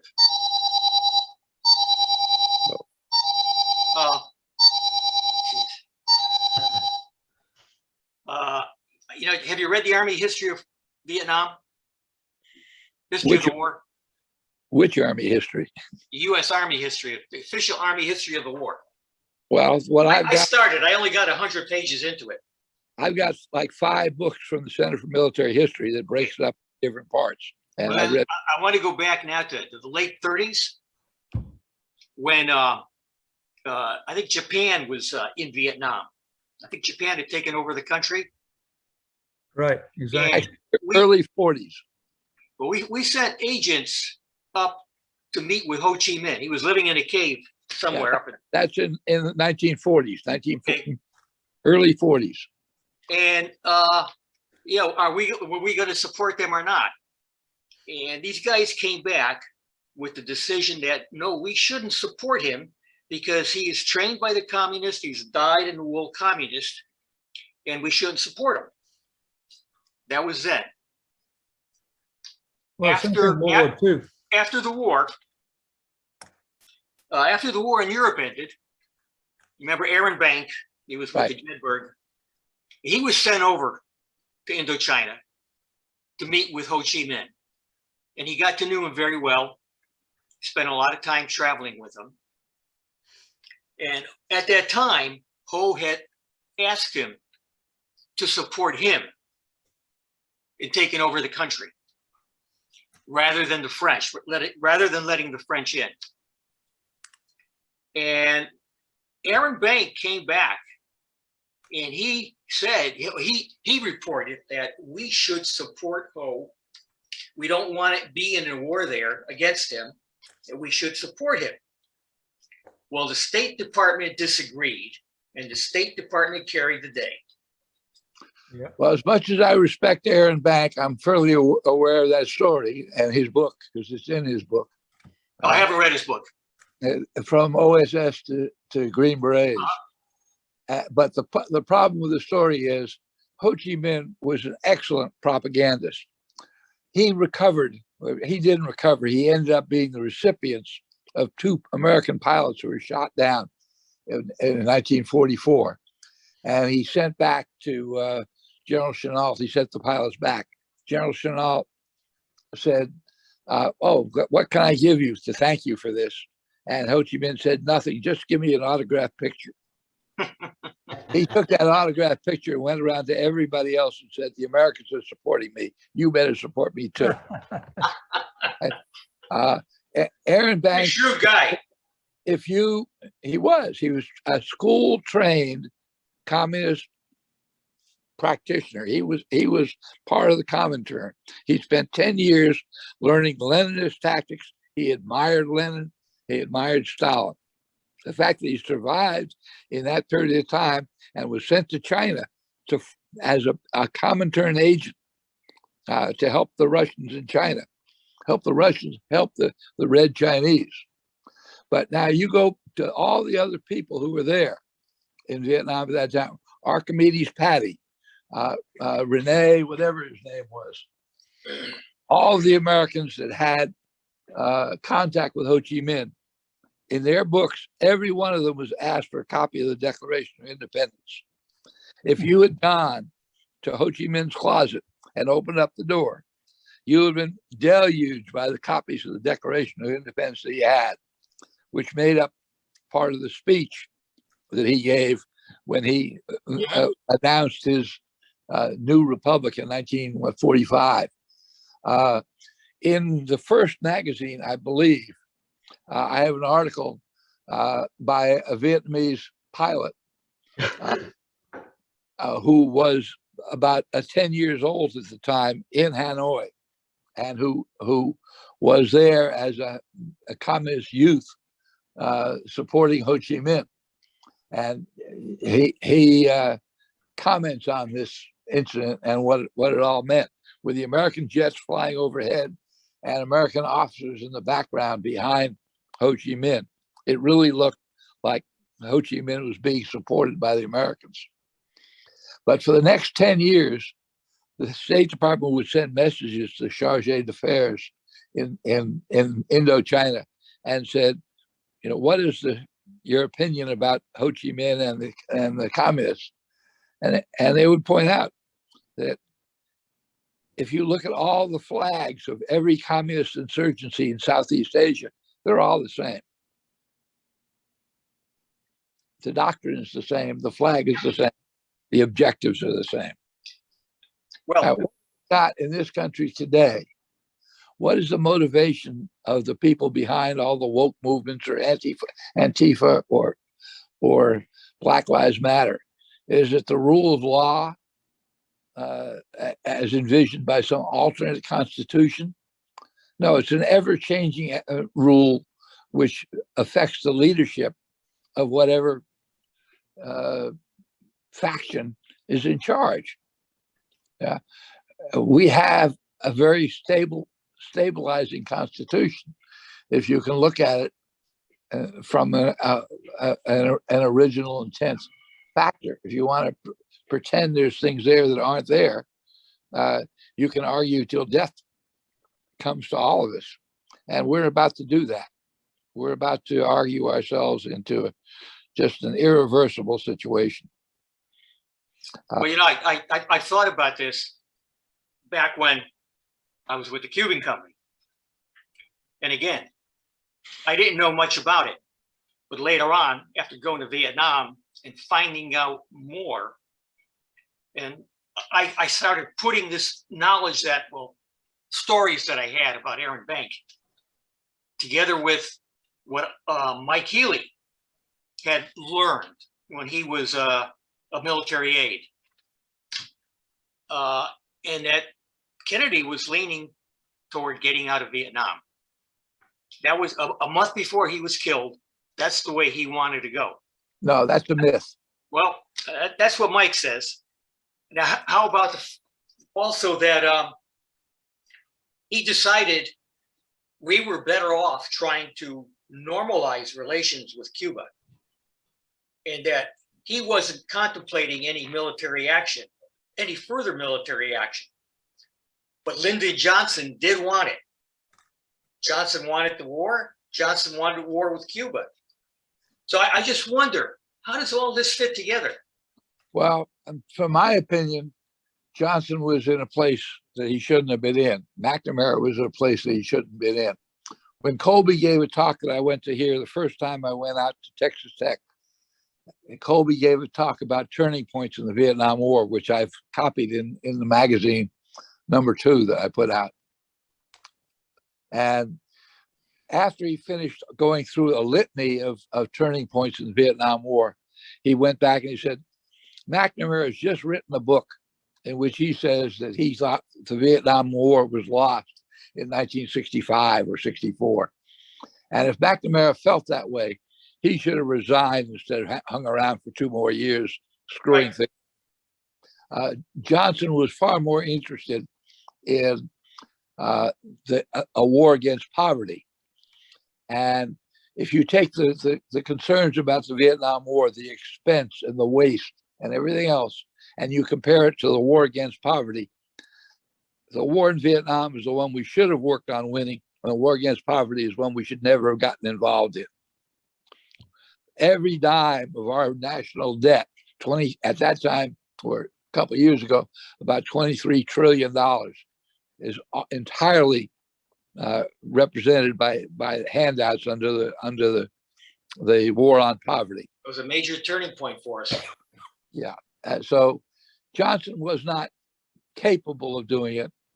Johnson, when he resigned or suggested he was resigning, and that's also in the second magazine, should have made a speech that says, I'm going to resign. I'm not going to run again, but I'm going to give you 6 months to come to the table and negotiate something other than the shape of the table. Otherwise, I'm going to call off everything. And anything to do with Laos was no longer in operative. Nothing, bombing in North Vietnam would recommence. Do it. He didn't do that. The only thing that he did do was when he made a speech offering the Mekong River project and offering to reconstruct Southeast Asia. The North Vietnamese were so confident they were going to get away with it that they rejected it out of hand, and that was the place where the war got screwed up, when the North Vietnamese rejected Johnson's suggestion that he would fund the reconstruction of Vietnam as long as both countries, North and South, had an independent existence. In one of our guys' books, he was a Spec 5 when he went to Vietnam, or an E5 when he went to Vietnam. He offhandedly mentions the fact that his team sergeant in 1965 told him the war was all about food. And he just mentions that in his book. And I just came across it on another reading of that book some years ago. And I started thinking about it. And I have done a lot of reading between the first time and the more recent time I read his book. In 1944, 1 million people died in Hanoi from famine because the Japanese took all the rice from South Vietnam and sent it back to Japan. In 1945, those sea lanes were cut, and the Japanese allowed the Vietnamese government that they had set up to import rice from the South into Hanoi, and that stopped the famine. What that tells me is that North Vietnam, which was always in a process of expanding, they were expanding because the Red River Valley wouldn't feed their population.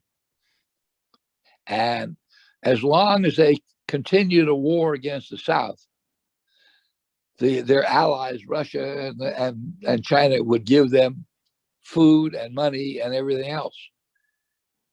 The people would agree to cut rations because our poor brothers in the South were starving to death. And if they had stopped the war and all that external money was not coming in, the external food was not coming in, you'd have an entire Communist Party that would be in disfavor with the people and be quickly thrown out, because the people would have been known that they were starving. When they came into Vietnam and found out how rich everybody was in South Vietnam, they were amazed. This is not what they've been told. So we really never recognized that aspect in fighting the war. We maybe shouldn't have been dropping bombs. We should have been dropping USAID packages of rice. In fact, there's one astrologer who said the Vietnamese are so superstitious that we shouldn't have been bombing them. We should have been giving them, astrological charts. So, there's that. There's a complex history in here, but it's been 50 years, and we should know something by now. We should have some idea. And one thing we do know is that whatever the conditions were for the people of South Vietnam before the war, the conditions in the immediate 10 years following the war were far worse. And the conditions under which they live today are far less free than they were under the worst of Diem, under the worst of Thieu. And more people died in Indochina in the 10 years after the war than died in the 20 years of war that we were involved in at that time. It sounds like communism. China, Russia, millions and millions. That's what it was. And what do we got here? We've got an entire generation who's been dumbed down to think that communism still can succeed because American ingenuity would make it succeed in this country. What kind of bullshit is that? I'd like to say I agree with everything you said, and everything is, you're exactly totally on target. I appreciate it. We went home and we were shuffled off to the side as veterans.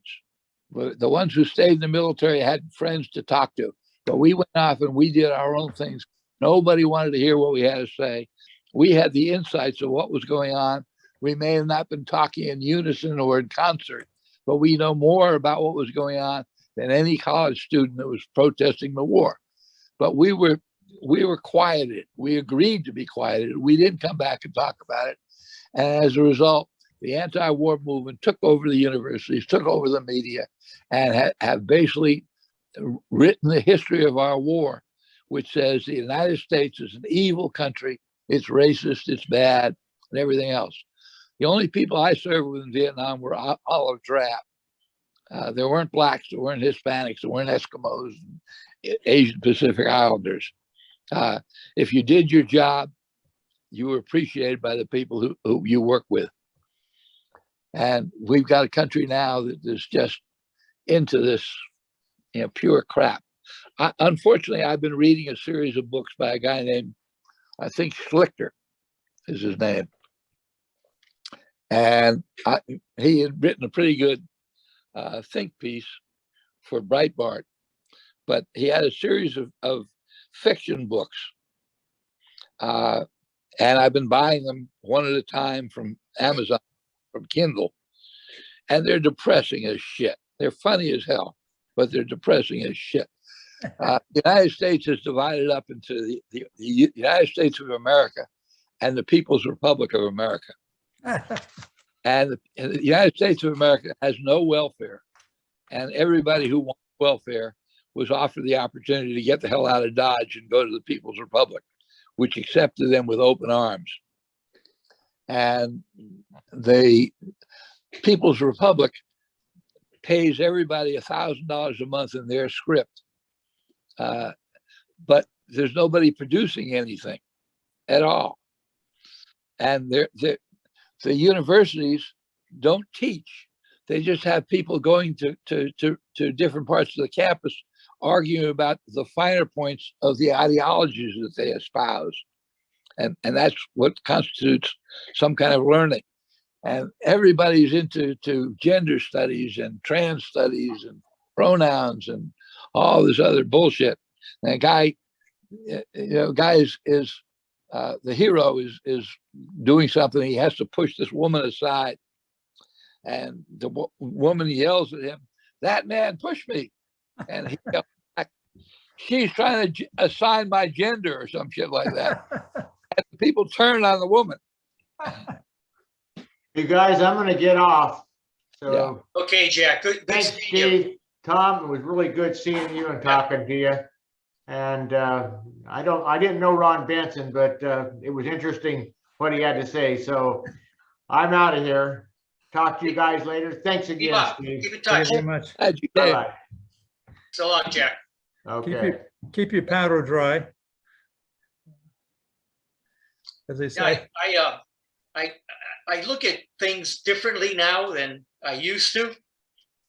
And I've realized that we've made a lot of decisions over the years without all the relevant information. Maybe we took a historical perspective, or we took political expediency. but we never had all of the information and we had no idea what's really going on. And that's the case now. But we have the We have no information. idea. We have the information now. Well, We should be able to look back and say, what happened was stupid, what happened was wrong, and the mistakes were here and here and here and here. you mean about Vietnam? Vietnam is the whole root of it all. You know, the country was fumbling along. We went through prohibition, and we went through little bouts of socialism and criminality in our history. But when it came to the Vietnam War, it mobilized people to take a very leftist stance and to say that this country was bad. Look, we make mistakes, but if we only look at ourselves from the point of how bad, how imperfect we are, we were aspiring to a level of perfection. We were never aspiring to be imperfect. And we're being accused of that. A nation built on slavery. This is all crap. You know what? You know, renaming Fort Bragg is not gonna make my life better or anybody else's life better. Is it gonna be Liberty or something? Yeah, Fort Liberty. And that's another one of these stupid naming things here. Apparently, they've just passed this something reduction act. They're supposed to do something or other. Inflation Reduction Act. Yeah, 85,000 armed IRS agents, $12,000 supplements to every local newspaper, a reporter. I mean, this is suicide. And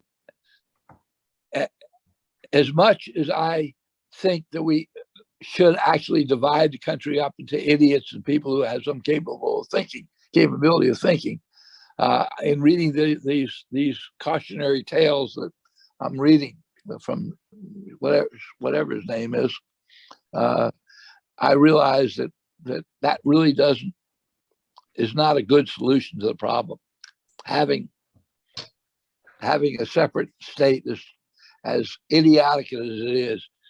I mean, that separate state couldn't feed its people. It's a fictional state, but it couldn't feed its people because it couldn't give the water to the farmers so they could grow anything. It didn't allow them to do anything because if they made money, they'd lose it all in taxes. And the tax going to reparations for groups of people that they had never ever done anything to. All right. So let me kind of go off on a tangent. Are either of you guys spiritual? I'm not spiritual, but I realize that what the founders of the Constitution said is the Constitution cannot work outside of a moral nation. That's right. Yeah, I'm with you. Well, yeah, if you go back quite a few years, there have been those societies over in Europe, you know, the Illuminati, you know, the intelligent, the elite, they were going to take over the world and never got anywhere. And that went on. And I think it was in the 17 or 1800s in the Italian Masonic Lodge, the Alta Vendita. They came up with a plan. And that plan was to take over the world by destroying the Christian churches. And it led to communism. It led to the establishment of Marxist theory in Europe, and then communism. And you look at everything that they want to do. It's happening now. In the 1920s, after the Bolshevik Revolution, the Russians had let me back up. No, they had 3 agents whose only job was recruiting men for the Christian seminaries, men of no morals or low morals, and preferably homosexual. That was their job, to corrupt the churches. And they started doing that. And one of those agents was a woman named Bella Dodd. And she was converted to Christianity in the mid to late 50s. And she had admitted to recruiting over 1,000 men during her 30 years of doing that. You look at the Christian churches now, especially the Catholic Church, they are falling apart. Catholic Church is near schism. And I'm sure it's going to go into schism within the next year or two. So that's the religious aspect. The Soviets have also infiltrated politics, education, the unions, and the media, all in their plan. They set the seeds for it all. They're at this point, they're not running it. Before they had their apparatus. Right. Right now, it's on its own. And the problem is like in Vietnam. The farmer wanted to be left alone. He just went, leave me alone. I don't want to do anything. And we're in the same situation. We don't want to do what's required to stop the downfall of this country and the downfall of what's going to be available to our future generations. I really have no good answer for it. You know, I joke that I wrote that 14 volume set of books. So when the cockroaches learn how to read, they'll find out what happened to the human race. But you know, I think it's going to get a lot worse. It's going to get. I'm a little bit more optimistic because I think the worst enemy of the communists is themselves. I mean, obviously Venezuela, etc. It just can't work. Now, it might take a while for it to show up not working, and we all got to be starving and whatever, and put some people in jail and kill people that don't believe in it, whatever. But I don't know how long it'll take. But No, some people, I think the United States is going to wake up. The left is an active agent in doing things. The right is not. The right is not organized. I understand that. And I think, as a result, you're running as all these little independent thinkers against a concentrated barrage of opposition. That's And right. well, when we get hungry, destroy the whole world. when we get hungry, I'll know something. People will start paying attention when oh, well, what happened to, we used to be able to go down and whatever. And somebody's got to be the producers. No, they learn very slowly. They tighten their belts up. Say, well, look, Keep tightening them up. and you're looking there at people who say, okay, I'm making $20,000 a year, but they're not bothering me. I hope they get those guys who are making over $100,000 a year. I understand that. And they're happy to see this. Right. And they don't realize, just as all the people in Germany who said, well, they came for the gypsies, they came for the Jews, and then they came for me, and there was nobody else left. We're in the same situation. The left thinks that they are smarter, that they're not going to make the mistakes of previous communist governments. They're going to do it right. But they're deluded. They're deluded, but the problem is that they have put their hands on the mechanisms that can defeat them. Look, it has only been since January of 2020 that I've had any feeling that there's a concern about free speech in this country, right? It's not a matter of law. It's a matter of definition. You know, the idea that I have of free speech is I can say whatever the hell I want, but nobody's forced to listen. And the current idea after January 2020 is anything that disturbs somebody else is hate speech, and you should be punished for hate speech. What we're saying here today is punishable. So, you know, You're right. I am very distressed about it. I don't know what's going to happen. I can draw up a myth. I can tell a story on how this could all be taken care of, but whether it would be taken care of or not, that's another matter. I would like to see the Democrats resoundingly defeated in November. I would like to see Kevin McCarthy step aside and say, Donald Trump, I'm electing. I'm going to run you as the Speaker of the House. Now, Donald Trump will walk over to Nancy Pelosi and take the gavel away from her, and then to impeach the president and the vice president, at which point, as Speaker of the House, he becomes next in line. That would be a nice artistic ending to this disaster we have. Unfortunately, it's not likely because McCarthy and McConnell are close to, in my estimation, to being nation brass. Well, guys, I got to get out of here. I'm a high school soccer coach, and I've got a game here to coach pretty soon. So, but I appreciate all your wisdom and appreciate your organizing. And I'll be online, maybe ordering some of your information. All right, and if there are other meetings that you should be attending, please do it. We have people who were here yesterday who didn't show up, and then I had my problem with the computer here now. If I can get the computer to stop quietly on its own, and I get this recorded, I'm going to separate this into two separate things. Our last discussion, which I thought was quite good, and then the original purpose of this meeting. So I'm still going to hang out with the libertarians a little bit, though, must say. Hey, I'm an isolationist over here. I'm sitting up on the top. Better libertarian than Democrat.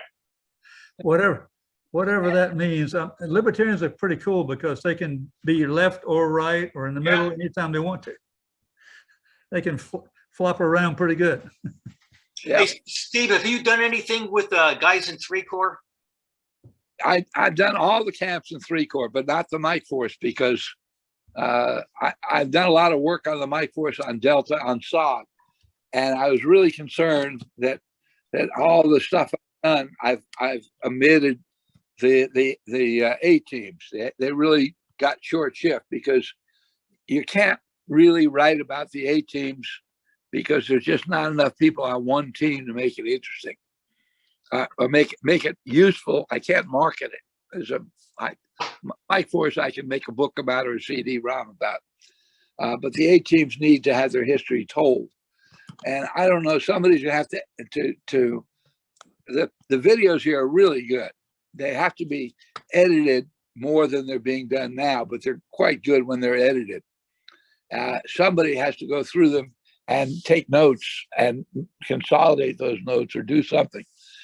Or alternatively, yesterday we were talking about one of Carrie Ward's relatives who was going to write a book about that camp, and if he gets in touch with me, I can give him information that would really make a really good book for somebody who wants to do it, because aside from figuring out the history and the people who are at the camp there, I also have many of the awards.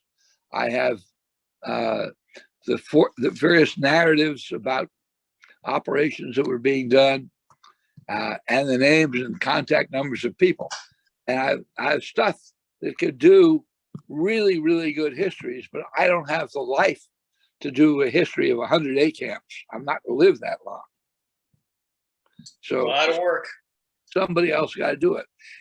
And in fact, one of my projects, which I've farmed out to a great extent, not completely, is they had monthly operational summaries that you probably are familiar with. Yeah.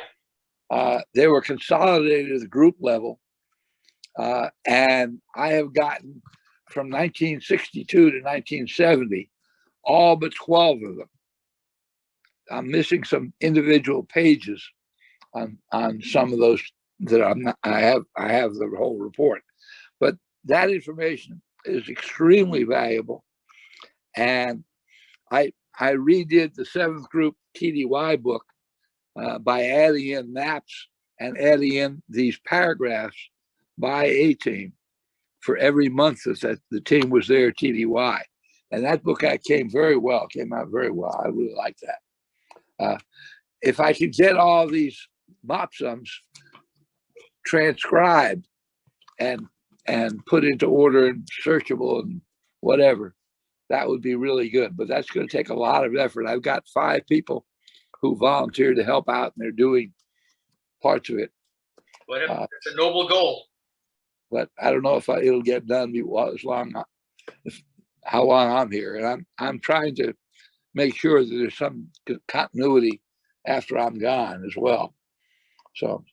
Well, I tell you, I know and I'm sure everybody else appreciates everything you're doing.